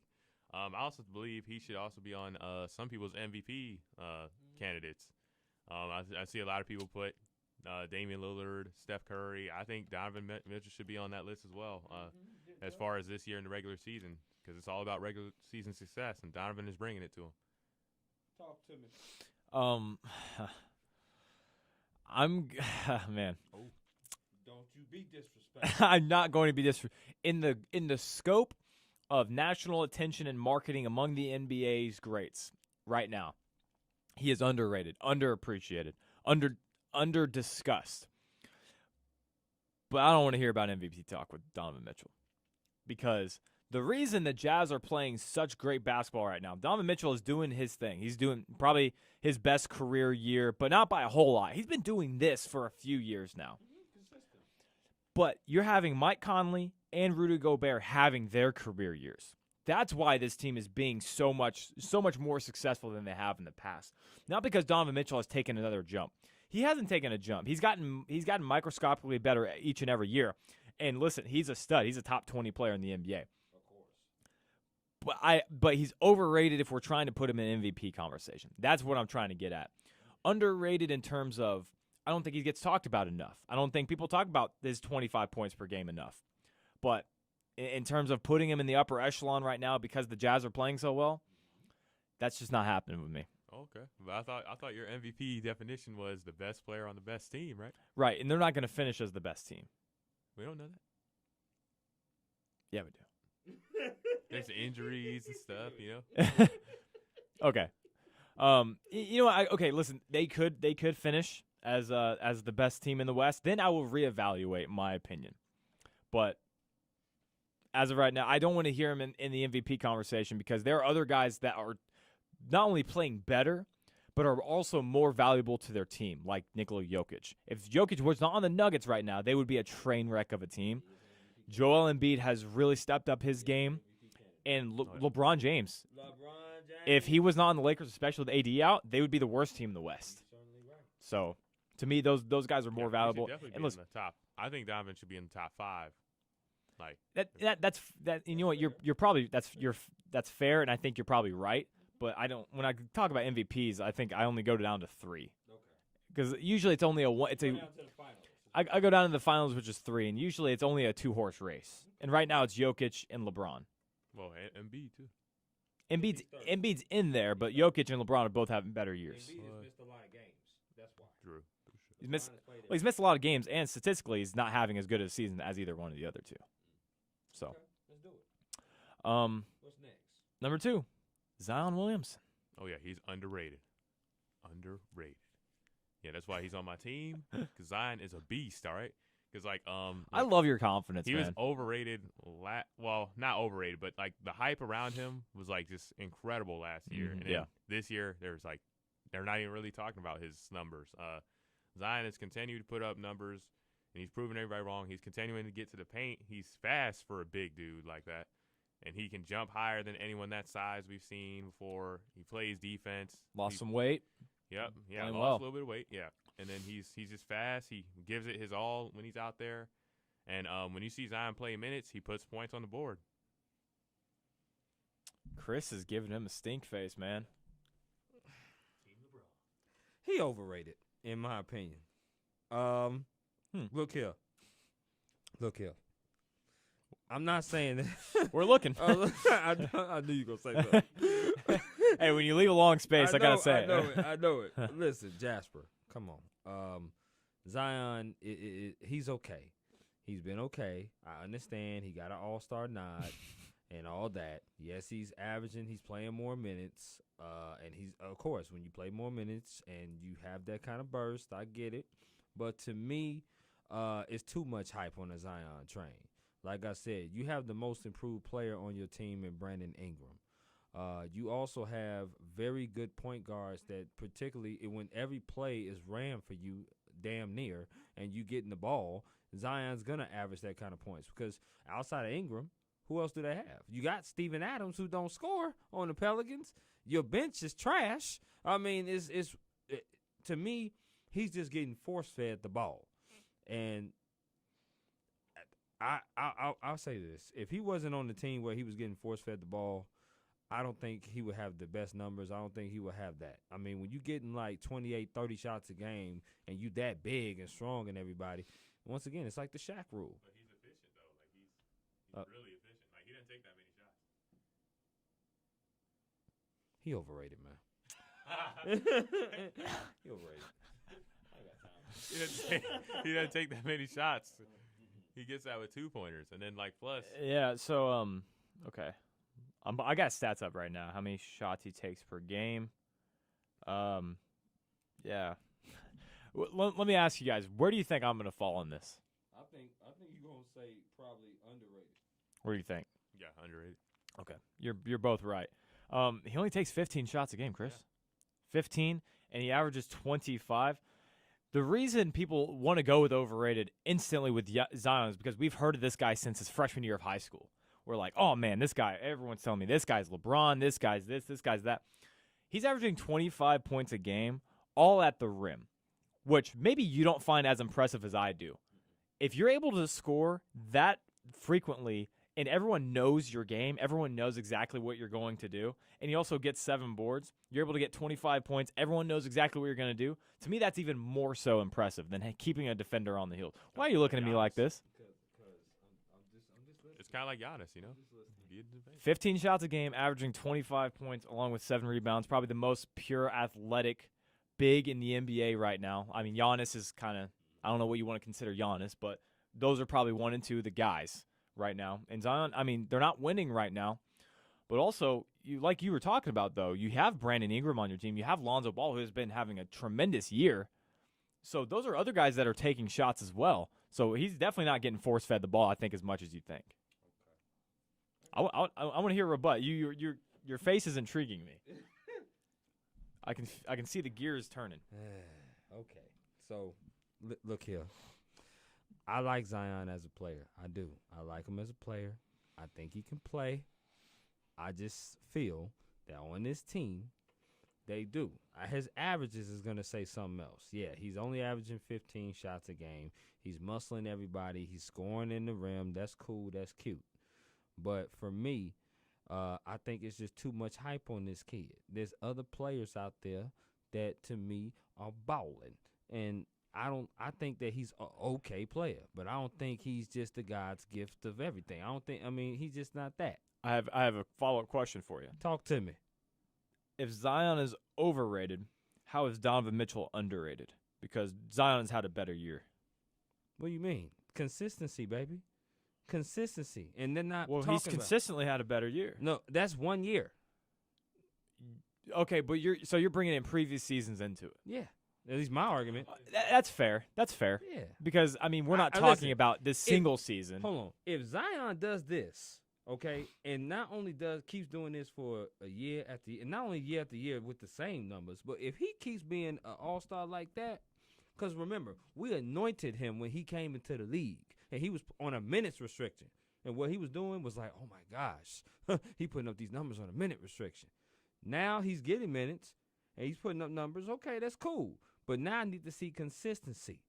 And that's the problem with Donovan Mitchell. That's why people put Donovan Mitchell in that underrated, overrated thing is because, well, you know, I don't want to hear the MVP. He's okay and he's this and that. Donovan Mitchell been putting up numbers and bars ever since he came into the league. Never lost. And Zion, and Zion has only been doing it for a couple. Now, if he do it for a couple more, or maybe even 3 more, then I got to stand corrected because I'm wrong. I'm dead wrong. But for right now, that brother overrated. Is it 100-0 overrated, like percentage-wise? No. It's more like 75-25. But as much as he won't put up in the years to come, if he consistent, then I got to say, you know what? I got to flip that thing. And instead of saying overrated, he's a baller. He's underrated. But show me something. Okay. I will say, kind of final thoughts on this. Mm-hmm. We have these sort of generational players that come into the league, and that we're told that they're going to be the guy, they're going to be the next thing, and they usually are. And it usually is a reason why we're being talked that way. LeBron James was the epitome of this. He was anointed the chosen one. Bryce Harper was pretty much exactly what he had lived up to be. Maybe not quite as, but pretty close, I would say. Right. In terms of just pure talent. Yeah. Who's another one? A-Rod, when he came out, A-Rod. They thought he was going to be ooh. He wasn't ooh until years later. Well, I mean, he's third all-time in home runs, so I think he worked out pretty well. Right. Right? So now we can say that. Right. This happens. So there's a reason, and this is the same thing that's going to happen with Trevor Lawrence this year. He's going to be amazing. He's going to be one of the best quarterbacks ever. He's gonna be that's just how good he's going to be. Yeah, he's going to be all right. Yeah. And Zion's going to be that same sort of thing. He all right now. He is a more athletic, quick Chris Webber right now. As of today in his second year, he's already to that level. And I think we're underappreciating him because coming in as the generational guy that everyone was telling us, we expected the LeBron James effect. That's not fair. And that's just not what's going to happen. This is going to be a Chris Webber career. It's going to be maybe something even a little bit better than that, which is, by the way, a gold jacket career at the same time. Okay. So I'll roll with that. What's the last one? We got 2 more, technically. We can make these quick because we're a little bit behind on time. But the New York Yankees. Overrated. Yeah. I tend to agree. Overrated. Now, I know they signed Corey Kluber. I know this is a stack. I mean, if you're talking about they're stacked every year, and they always disappoint. Right. What is going to happen with Clint Frazier? Is he ever going to actually aspire to be a starting outfielder? Right. Can we keep Stanton healthy? Can we keep Stanton and Judge healthy? Because if you can keep them healthy, they'll line up to be reckoned with. Yeah. Is Sanchez going to be the hitter that he once was and not struggle? Gary Sanchez, the catcher, for those you don't know. Shouldn't be a catcher, but he is. Right. So it's like, come on now. Like, every year they got LeMahieu came back. LeMahieu's been the best thing smoking for him because he's the most consistent hitter of the team. So it's like, yo, I need you to be more consistent. You're the best team in the AL East, so you always falling short. It's ring or no ring. You know, you're absolutely right, though. This is the year. We'll skip. We'll put the other one for next week. So we'll just go with these 3 for underrated, overrated. But I think you're absolutely right. This is the year. And it's either going to all fall into place or it's going to be you got to find some new guys. Yep. Because if I cannot depend on Giancarlo, if I cannot depend on Aaron Judge, you guys are going to have to get out of town. I'm going to have to put you somewhere else and get some guys in there that are going to compete We're paying and play. you too much dead presidents to be losing. Especially Giancarlo. Yeah. What's Man, wrong oh, man. with y'all, man? Yeah. Y'all in New York, y'all got the smallest stadium to hit home runs out of, man. Hit them home runs. It's true. Stop losing. Great advice, Chris. All right, we are on to top what? Jordan, you are 3 of 10. Chris, you are 2 of 10. Those are not actually. Those actually are not bad percentages. 30 20. Those are actually not bad percentages because this is a game that's designed for you guys to lose. So You actually do well in this. I do. Yeah. I do. All right, number 1. Let's get it. John Elway in completed passes. Career, all time. These are all of these are all time. Just so we know. Top 5. Top nothing, baby. All right, so top 3, top 5, top 10, or top nothing. Chris, you take this one. Top nothing. He is 12th. Never lost. Number 2. Except for the other 8 times. Don't do that. Don't do that. Just go to number 2. You know what? No, I'm not going to allow the spread of misinformation, Chris. And you saying never lost is that. Okay. I don't back down. Okay? Okay. All right, number 2. Tom Brady in sack percentage. And this is, when I say sack percentage, I mean the least amount, which is the best, which would be a 1, 2, 3, This is top 10. Top 5. Ooh, he is number 3. You guys should have bet a little bit more on him. But it's also a deceiving stat because there's guys like Derek Anderson who's up there. Like, What? Derek Anderson? Yeah. Sorry. Let's go to number 3. He's sorry. NFL quarterback, sorry. He's sorry. But that You know what's not sorry? His paychecks. I would kill to be a backup, disgraced NFL quarterback. You ain't lying, because I'll pass you the water, I'll pass you a notebook, I'll pass you anything for an NFL paycheck. That's I would play on the practice squad. No problems. Without practice. Number 3, George Gervin in ABA points. Not NBA, all-time ABA points. Oh, yeah.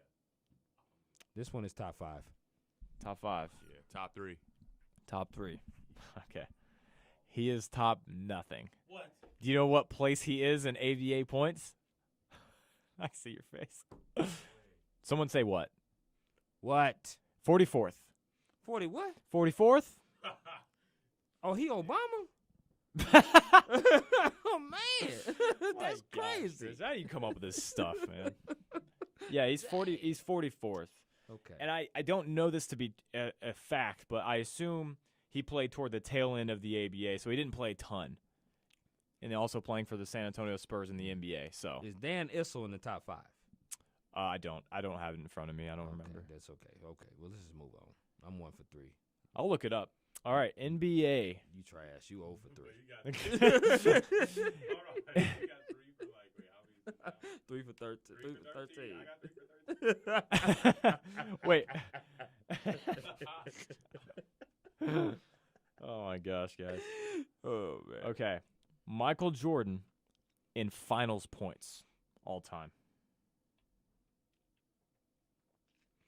I'm going to say top 3. Okay, to answer your question, Dan Issel is second all time in ABA points. I figured First is Louis Dampier. Dampier? that I don't is know. top 3 for MJ. Top 10. If I'm being honest, hold on. Let me look it up again. This is the one I forgot. Okay. Top 10? You said top 10? Top 3. Top 3. You got 2. Did I He do is it? number 3. Hey, now. 246 points. Do we want to guess who the number 1 scorer in NBA Finals history is? Kareem? You were both incorrect. Teammates, actually. 1 and 2. Teammates. No. Nah, it's not Kobe. This is probably going to be maybe Havlicek. You're so close. It's not them, though. And not the Celtics? It's not Jones and Havlicek, no. Nah. I would say then it has to be Wilt. No? Uh-huh. You said teammates? No, I wouldn't know then. Elgin Baylor and Jerry West. Yep. Oh, my gosh. Yep. They made it to just as many finals, too, as the Celtics. That's Elgin Baylor with 284 points Mm-hmm. and Jerry West with 265. It's a deceivingly low number. I felt like those numbers would have been higher. Yeah, me but too. I did. But that's all good, baby. I'm 4-14. You did good. Getting 2 in one day is pretty is. dang impressive there. It is. All right. Who wants to start us for our individual segments? Jordan J. Jasper. All right. I'm here with Coach's Spotlight, and today I'm here to talk about the Minnesota Timberwolves firing Ryan Saunders, I believe. That's how you pronounce the name? Yep. Yeah. Anyway, I feel like NBA teams can be very unfair to young coaches like him. Real quick question. Is he related to Flip? Yes. He is. That's his son. Okay. Sorry, go ahead. Yeah, that's they're very unfair to teams, to these coaches, especially with teams that don't really have players like that. Yeah, now there's been a lot going on with Minnesota Timberwolves. Like, once again, they're at the bottom of the West, bottom of the NBA, period. He hasn't really had much to work with this year. I mean, they got rid of Andrew Wiggins. He's on the Warriors, and D'Angelo Russell hasn't even really played with. But yeah, the whole reason they traded for Andrew Wiggins was to pair the D'Angelo Russell with Cat, and that hasn't even worked out. They haven't even played more than like 3 games together. Yeah, either one or the other has been out. D'Angelo Russell, I don't think they played together this season yet. So really, you've been working with Ricky Rubio and Anthony Edwards, they're not even starting yet. So you can't really get that far with that lineup. I think the fact that they're going to get wins anyway. They can't just lose out. But yeah, you just got to give them some time. I mean, Cat just came back from a lot of stress and stressful family situations, car crash as well. His mind is probably not 100% there either. So you got to give these guys more time, because I don't think if you just insert another coach, because they've done this, probably like twice, 3 times over the past few years. You keep doing this, it's not going to change anything. I think that was a problem with the Phoenix Suns as well too. Yeah. It wasn't necessarily the coach. You may need to look at the GM or who they have, because the Suns didn't take that leap. Because just because they got Chris Paul doesn't mean we're going to forget that they were trash like for the past 10 years. So, I mean, yeah, they got Chris Paul and they took the leap. That's because the GM made a move. The GM haven't really made any big-time moves other than trading for D'Angelo Russell, which is not going to drastically switch up anything, because it's just going to be D'Angelo Russell and Karl-Anthony Towns. You used to have Andrew Wiggins and Karl-Anthony Towns. So, yeah, that's a really unfair judgment there, and I don't think any new coach stepping into his spot is really going to change what's going on in Minnesota. It's going to take some time to change what's going on in Minnesota. I think they need a small forward to go along with those guys. Well, it's supposed to be Anthony Edwards, right? Well, yeah. Anthony Edwards needs to start too. So I think that's a coaching mistake. I think Anthony Edwards needs to start. You really got to see what D'Angelo can do alongside Karl-Anthony Towns. I like Ricky Rubio there. Ricky Rubio just can't be your starting point guard. He can't be your guy. Because Ricky Rubio, he's good floor general. He's just not the best scorer or the most efficient. So you need a guy who can play, make, and do the scoring. So maybe if you swap between Russell or start both of them, try and experiment more. But you just need you need to at least give it a season with Cat and D'Angelo Russell before you fire somebody. And also, we've already talked about it earlier, but I want to talk about, because it's the fans voting in the All-Star votes, but it's also like the coaches that take part in like selecting the All-Stars. And yeah, I feel like for the coaches, I feel like that Chris Paul made it there because of what the coaches believe. Most of the fans, like most of us watching from the outside looking in, we're looking like, oh my goodness, how can you pick Chris Paul over Devin Booker? He puts up this many points and stuff. I think coaches are looking more of Chris Paul being that coach on the floor. Everywhere he goes, he wins. Yeah. So it's like, from that perspective, I guess you understand Chris Paul. I still think Devin Booker should be, because he's the younger guy. He's the guy. He's been the franchise dude for the Suns for the past few years. But I see why Chris Paul made it, because he's like another coach on the floor. And then the last one to talk about is college basketball. We all know Duke, and like as Jordan said, the Blue Bloods are not in it this year. Duke has been struggling. But this past Saturday, they beat Virginia, which is a top team, and they could possibly squeeze in a tournament there with beating a ranked team right there. Now, I wanted to ask you and Chris's opinions. Like, what do you think has gone wrong with Duke? Because Duke is just known as like probably not, if not the best basketball team, like one of the best basketball schools over like the past few decades. Well, I think one of the problems is, so you had Jalen Johnson opt out just a few games ago. Technically probably your best player on paper, but it just wasn't working. And the thing is, when you have so many young players, so many young freshmen, yes, you have the years with Zion, you have the Jahlil Okafors, you have the Cam Reddish, all of those guys, to where they just gel right away and they're just the best team in the entire nation. But then you have years like this to where it just doesn't work. It just doesn't gel. These guys aren't maybe as good as they were recruited to be. Right. And then you also have a COVID year to where it's like these freshmen were looking at the NBA anyway. And so maybe taking the year off is going to be better for them because, let's be honest, these one-and-dones are never really committed to the school. They're committed to their career. Right. And so you're seeing that with Jalen Johnson. You're seeing that with these other guys. And I don't blame them necessarily. It's something that I probably would do as well if I were Jalen Johnson. If I were that good at basketball or any sport, I'd probably do the same thing. But that's what I'm contributing to this year. No. And lack of fans as well. You don't get as many calls at home. They just came back to the pack. I mean, for me, Virginia's been a powerhouse for some time.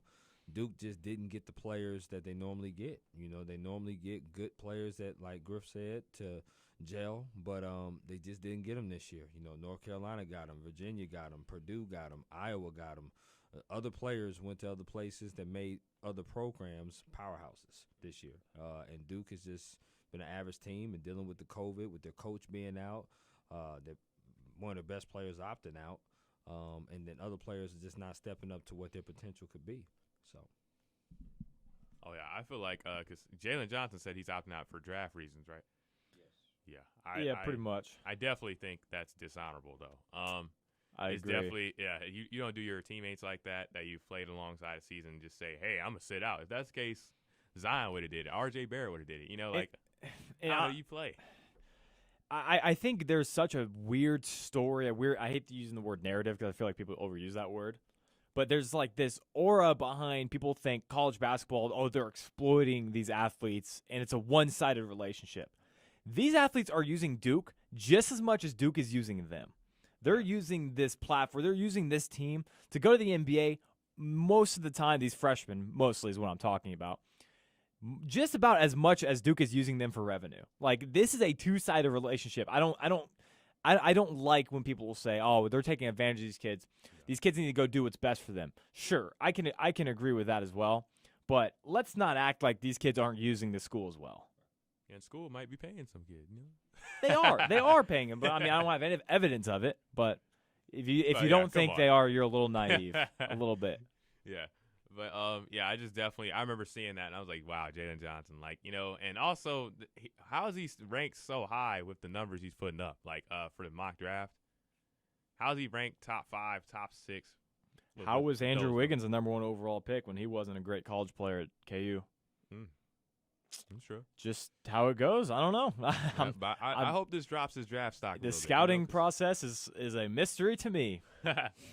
Yeah, I hope Jalen Johnson's draft stock drops a little bit because I just don't like seeing guys do that stuff. I agree, and I think it's an unpopular opinion to be against what he did, which is for me as a person, just if I say I'm going to do something, I'm going to finish it out. Yeah, and I know people say, well, it's best for him, it's best in his interest. Sure, I don't always do what's in my own best interest all the time.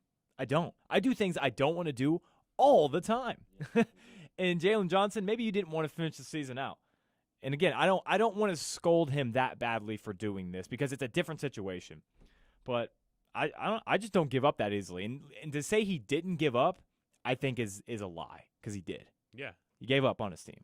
And he's supposed to be part of being an NBA player is being a teammate. So I don't know, when you're looking at the draft and you look at the type of dude this guy is you kind of like, you know, remember when news got about Robert Williams when he wouldn't attend the practices? I mean, you got so many new generation guys who are just so solo oriented. Like that's why young teams aren't good because they just don't know how to play together or be like care about anyone else. You know, you got guys like calling out not wanting to show up for workouts for other teams because they want to play for the Lakers or something like that. Like, you know, I don't know what's wrong with this new generation. I want to ask, and this is a question for everyone listening as well.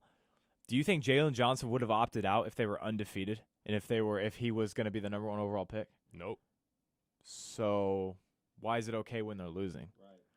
If you're going to opt out, do it before the season like everyone else did. You had the option to. You got a redshirt year if you were able to do that. Opting out because the team wasn't good is what he did. Yeah. And that's called quitting. I don't see it any other way. There's Yep. no other way to see it. All right. Okay. I'm And glad you we're know- on the same page here. Yeah, and you don't need to work to try and make it better. You can't overcome adversity. Okay. All right, Chris. Yep, Is that the end of the segment? Yep, that'll All right. do it. Well done. Cool. All right, baby. This is CD, Chris Drummond, California Love Hate segment. Y'all know what it is. First thing we're going to talk about is my Lakers. Unfortunately, as much as I love them, this is on the hate side. The Lakers have been 1-4 in their last 5 games.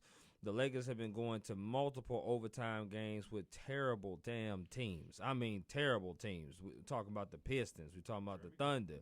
And we've also talked about their recent loss, the Washington Wizards. These are games that the Lakers have held double-digit leads in every single game, only to get walked down in these games and forced to go to overtime. They lost this overtime game to the Wizards. So, yeah, I got to throw some hate on it. LeBron is playing well, but the bench, y'all need to step it up. Cruz, I can't have you dropping 25 one game and 8 another. You got to step the game up. Caruso, you open with a three-pointer to win the game. You miss it, then you get that Where's Waldo look on your face. Stop it. Then you got KCP. I need you to put the braids back in because your afro game is terrible. You got Wesley Matthews. He can't hit a shot. He can't hit the ocean. He was standing in it. It don't make no sense. Then you got other guys. Trez is playing well. And you got THT, which is Horton Tucker. Horton Tucker, I need his minutes limited because he out there just running around busting a drip. And he ain't doing nothing productive out there. So then now you got a team that's lost 4 out of 5 games. You got AD changing his shirt 3-4 times in a game, talking about he got blood on this shirt. This shirt don't fit right. AD, I need you to sit down, and I need you to rest that Achilles and get back on the court because we need you, man. We need you to repeat and do this thing, okay? I was going to get to that. 1-7. That's what we're going to call them. 1-7. I need you to play better. I need you to get back on the court. When you on the court playing and balling and your head is right, everything is good. But when he out there trying to be the man and lead the team and scoring and assisting all that, that don't do no justice. That don't do no justice, okay? I'm telling you, it's been awful watching these Lakers play. I've been getting so mad at the TV. You let the Washington Wizards team walk y'all down. I mean, Bill and Westbrook had career days against us. And that was in L.A. It wasn't even in D.C. We got to do better, Lakers. Hate on this segment, even though I really love y'all, but I got to throw some hate. The next team I want to talk about is the Clippers. Yeah. Now, normally, like I said, I throw hate on the Clippers a lot, but I got to throw some love towards Paul George way. And this is all seriousness because Paul George was dealing with some mental health issues in the bubble. The guy has came back and had one of his best seasons in his career. The guy is shooting 45+% from 3. He's shooting 50% from the field. The guy's averaging over 20+ points per game. He's just being absolutely efficient with the ball. He's playing well. I've always liked Paul George. I've never liked the Clippers. Say what? I said I always liked Paul George, but I never liked the Clippers. So my thing is I got to show love to Paul George and what he's been doing. Yes, they've lost a tough game to the Nets, but they have been playing good basketball, the Clippers. They're right there with the Lakers. But PG, you get my love because you got an all-star nomination, and it's well-deserved. That's no question about it. The next thing I want to talk about is Day-Day, Draymond Green, California Love Hate. Day-Day, you can't be doing what you've been doing, Day-Day. You can't. You can't be out there getting technical fouls, giving up 2 points when your team is up 2. Then you get ejected, and then Terry Rozier hits the game winner, and you talking about it's my bad, I messed up. Well, who else bad is it? Of course it's your bad. Ain't nobody else bad. You know better. You a veteran in the game. You need to be able to think smarter than that. You know Steph Curry was out with a cold or whatever he had. I don't know what he had. They said he missed the game in Charlotte because of a cold. I think he just went home with his dad and just was chilling. I don't think he had no cold because I don't understand why he would miss a game in Charlotte. He loved playing in Charlotte. I think it's legit. Yeah, okay. He would, leave for no reason. So like I was saying, basically, I think you got to think smarter, Draymond. You got to be smarter than that, okay? Golden State, they playing some decent basketball. You know, I get it, you don't score much, I get it. You rebound, you assist, but you got to be smarter. They need you on the court, especially without Steph being there. You got to think smarter than that. The next thing I want to talk about in my California Love segment is my Padres. We coming. That's the 2 words that I have for y'all. Tatis signed a 14-year, $340 million deal with the Padres. He's going to be a Padre for life, baby. I'm telling you, it made me so happy. I was cheesing like the Kool-Aid man on TV. It was awesome to see him sign on the dotted line. I'm so happy he's going to be a Padre. We got Machado there for $300 million in 10 years. Hosmer there for $173 million. Tatis for $340 million. Man, we got Clevenger. He going to come back. We got Yu Darvish in the building. We got Blake Snell in the building. Man, don't let me name the whole roster. I'm trying to tell y'all something. We coming. The Padres is coming. And plus, we got the Dodgers in our division, also from California, as the world champions. We coming for y'all Dodgers. We are. So I got to show love to my Padres, man, and definitely that front office because they getting the job done. They getting the job done. 619-858, stand up. You have heard CD, and that's it in my California Love Hate segment. All right, we're a little over on time, so I'm going to make mine quick, but we're going to miss it for over the break and missing next week's episode. So I'm going to talk about UFC 259. That's going to be 3 different fights, 3 different title fights. Yeah. There will be 4 belts on the line because Manny Nunes is a double champ in the featherweight and bantamweight division. Hold on, So let me Wikipedia him. I don't know who he is. I don't know. Who Manny? Amanda Nunes. Oh, Amanda. I'm Yeah, sorry. Amanda. I thought you said Manny. I'm sorry. No. So starting off on the undercard, the first fight that really sticks out to me is going to be Dominick Cruz. I can't believe he's fighting on the undercard versus Casey Kenny. If Cruz loses this one, I don't know if he's going to be able to sustain being a contender in the bantamweight division. I think what's going to be the best pure fight on this card is going to be Thiago Santos versus Alexander Wreckage. These are the 2 probably biggest prospects in the light heavyweight division. The winner of this will more than likely get the next light heavyweight title shot. You have Islam Makhachev versus Drew Dober. That's going to be a great fight. Both, again, big prospects. And then back into the title fights. Petr Yan versus Aljamain Sterling. In my predictions, I think there are going to be 2 belts turned over. Actually, yes, 2 belts turned over. I think Petr Yan is going to be one of the 2. Aljamain Sterling is the best pure jiu-jitsu guy, especially at 135, maybe in the UFC. You saw what he did to Corey Sandhagen, and have you seen what Sandhagen has done to his 2 opponents since? He's knocked them out both within the first and second round. And Petr Yan, we have yet to see him really struggle inside the octagon, and once that happens, once there's a crack in the armor, it gets pretty tough from there on out. So I think Petr Yan's going to get exposed a little bit. Amanda Nunes versus Megan Anderson. Nunes is the overwhelming favorite, but it doesn't matter because Megan Anderson is going to beat Amanda Nunes and take her featherweight title. Ooh. Megan Anderson's 6 foot. She's the biggest, strongest, best striking athlete that Amanda Nunes has faced. Amanda Nunes, I mean, I don't want to take anything away from her, but has been beating up on people that are much smaller than her. Megan Anderson is much bigger than her. Megan Anderson is a tremendous kickboxer. Amanda Nunes doesn't fight great strikers. She beat Holly Holm, yes, at bantamweight.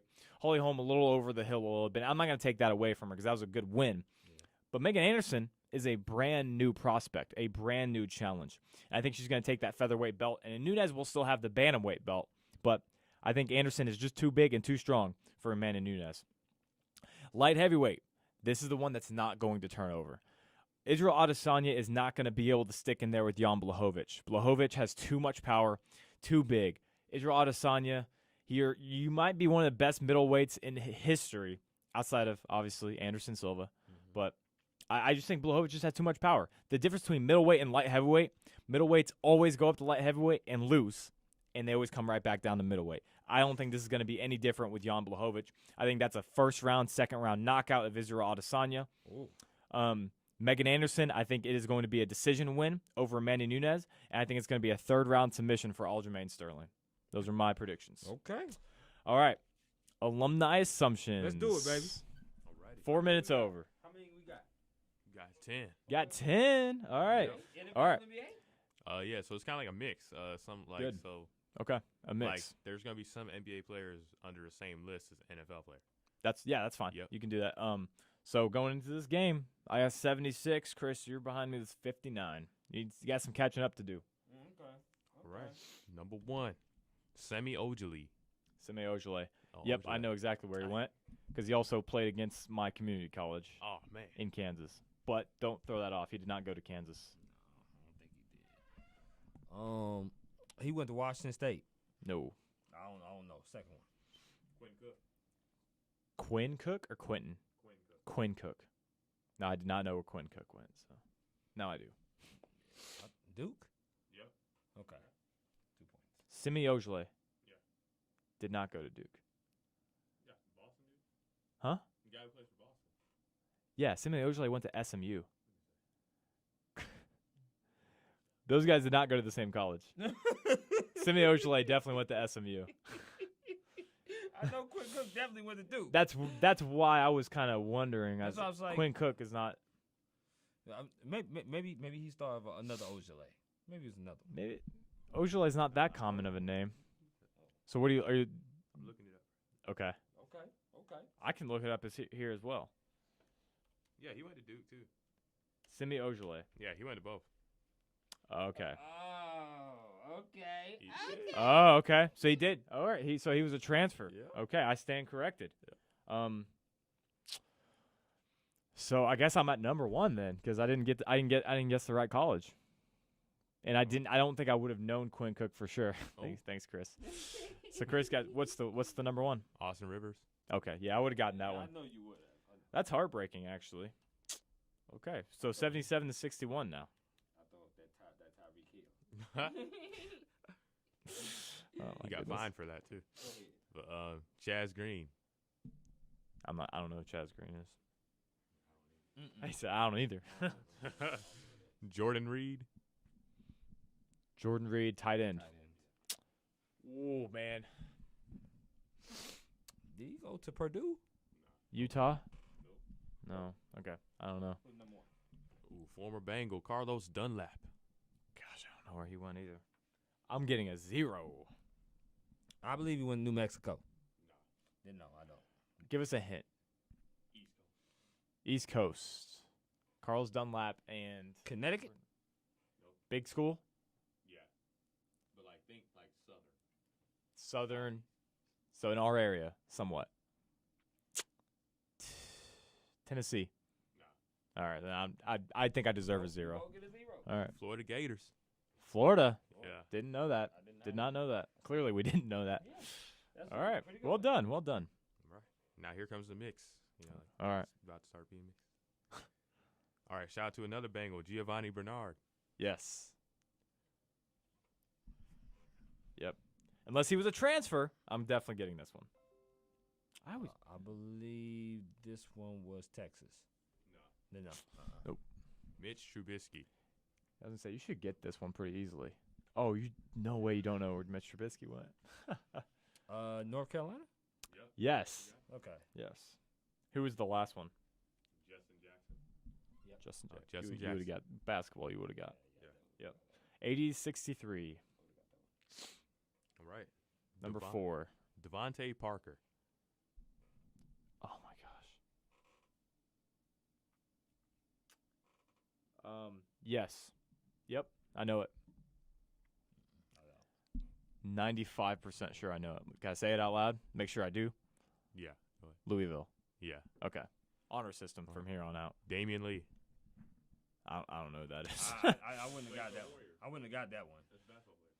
Okay. What's number 1? I wouldn't have got that one. Teddy Bridgewater. Okay. All right, you would have got Teddy. All right. Let's move on. Those are good, man. Those are real good. All right. Thank you. All right. Raptors player Chris Boucher. Yeah, I don't know who that That is. guy. I think he was the guy that got dunked on by DeRozan last year. Oh, okay. He's been playing Or good though. was the guy got posted by Edwards this year? Nah. No, Okay. that's not. I want to say is it Purdue? 2 Purdue, 0. Damn. I'm on the number 2. I have no clue who that player is. So Yeah, go ahead. DeForest Buckner. yes. No. Wait, do I? Yeah, I know it for sure. Idea. Oregon. Yeah. Yeah. Okay. And Dylan Brooks. Okay, let's move on. I wouldn't have got that. Your last ones are really good because we should pretty much know the last one, and we have. I definitely know those. So I'm up 20, dude. You gotta start making up some ground here, Chris. I ain't gonna make it. Why? Because I don't know half of these players. And he mentioned. All right, Trey Herndon. Trey Herndon. Oh my gosh. Yes. I don't. Tight end for the Jets. He went to one of two schools. My guess is Washington. No. All right, then he went to Miami. Nope. Are you serious? Trey Herndon. I'm thinking Chris Herndon. Nah, I don't know. Chris Herndon's a tight end. Trey Herndon, I have no clue who that is. Yeah, I don't know. So go to 2, I guess. Zach Cunningham for the Texans. I know who he is. I just don't know the Texas. For the Texans. Oh yeah, he's. I'm down to 1 then. Yeah, I don't know. I know who he is too. He's the leader in tackles. But I don't know. Darius Garland. Yes. Yep, USC. No, I don't know it. He went to Vanderbilt. Yeah. Yeah. I got you. Yeah. Oh, Chris, you pitched a 0, man. Yeah, I can't. I don't know half these players, bro. That means you're doing great, Jordan. Thank you, man. Keep it up. All this Bengals love. Geno Atkins. Yep. We've actually had him on the show before. Oh, yeah? Yeah.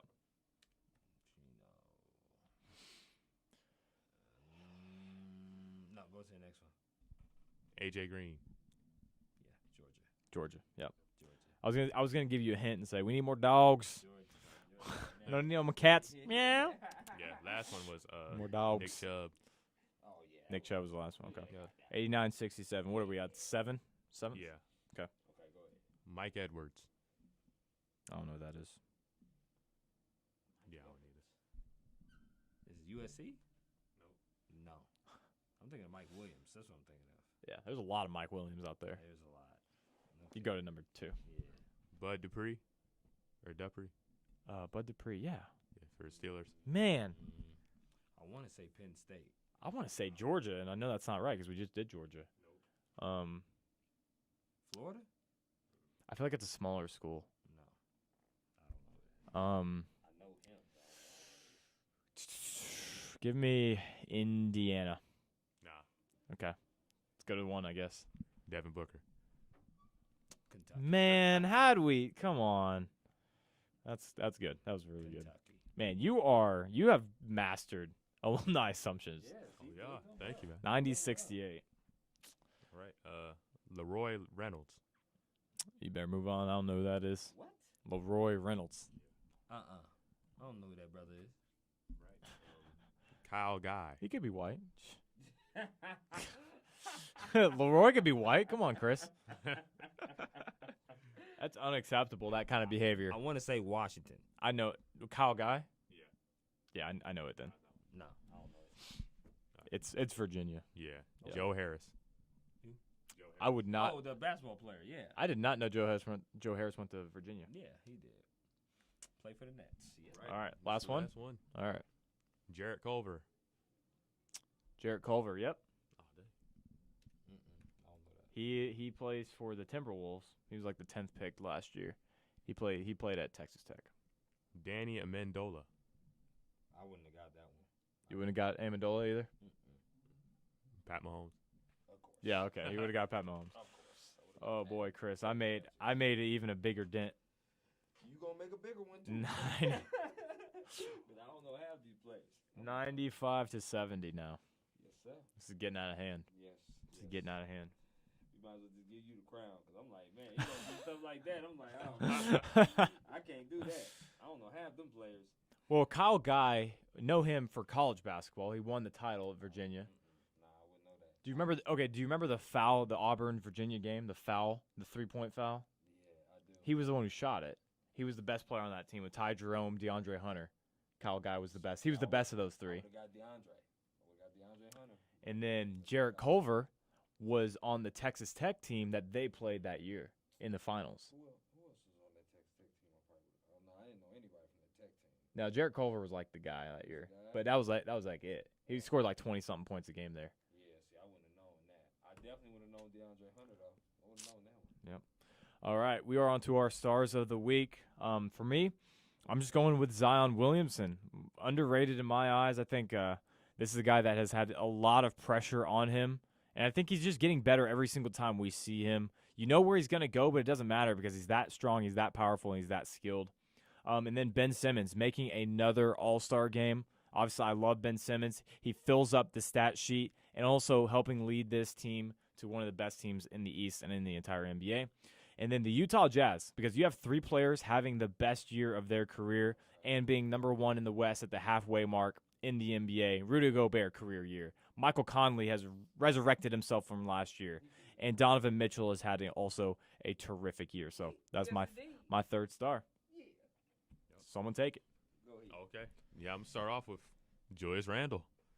Man, making an all-star team for the first time. He's been doing his thing in New York. His 7th year in the league. He's turning it up. And next, Luka Doncic. Saw him hit a game winner last night. Didn't start off the season quite like people expected. The Mavericks haven't really hopped out of the playoff standings yet. But things are starting to look up. And that game winner might start momentum there. And then last but not least, I definitely want to give a shout out to Sabonis since he missed the All-Star nomination this year. I want to go ahead and recognize him for doing what he's doing in Indiana. He's being great. All right, baby, save the best for last. This your boy CD. My stars of the week is simple. The Wizards. Washington Wizards, I talked about them a little earlier, beating the Lakers, walked us down when we was up by 17. This team has 5 straight wins. Russell Westbrook and Bradley Beal is in his groove. They're playing well. Bradley finally an all-star doing his thing. You got to show some love to the Washington Wizards for playing better basketball as of late, winning 5 straight games. Next up, talking about winning straight games, is the New Jersey Nets. They are on quite the win streak themselves. Went West Coast, swept the West Coast, beat the Warriors, beat the Lakers, beat the Clippers. Came back home and beat the Sacramento Kings. So they beat everybody up in California. Without KD? Without KD. You got to talk about James Harden averaging 11 assists. I said what? 11 assists. And he also had 25.2 points that he's averaging. Kyrie Irving talking about you going to play the point guard. He told James that, and he out there playing the 2 guard, balling. In Jasper's mind, he the best finisher at the rim. Ooh, I don't know about that one. But at the same time, you got to give love to the New Jersey Nets because they doing their thing. Last but not least, want to give some love to Terry Rozier. Terry Rozier hit a game winner, 20 points in the 4th quarter. He's had multiple 40-point games this year. And Charlotte has been playing better basketball, even if Gordon Hayward, who's getting paid $30+ million per year annually, is not playing up to his contract. Rozier's still out there hooping. Melo's still out there hooping, doing their thing. Oh, you better put some respect on Hayward's name. He's having a great year. Time out. Hold on. Don't do that. Don't do that. He's having his best year. Don't do that. So all I'm saying is we're that about to fight. Okay, It's unacceptable. Rozier is doing this thing on the team, and he gets some love. He is my star of the week, and that concludes it, baby. All right, that's going to be it. A couple minutes early, but hey, we had a lot of good conversation here today on the Swoop. Jordan Griffitt, Chris Drummond, Jordan Jasper. That's going to be it for us. I believe it'll be about 2 or 3 weeks until we are on our next show. We'll see. We'll keep you updated, but that's going to be it for the Swoop.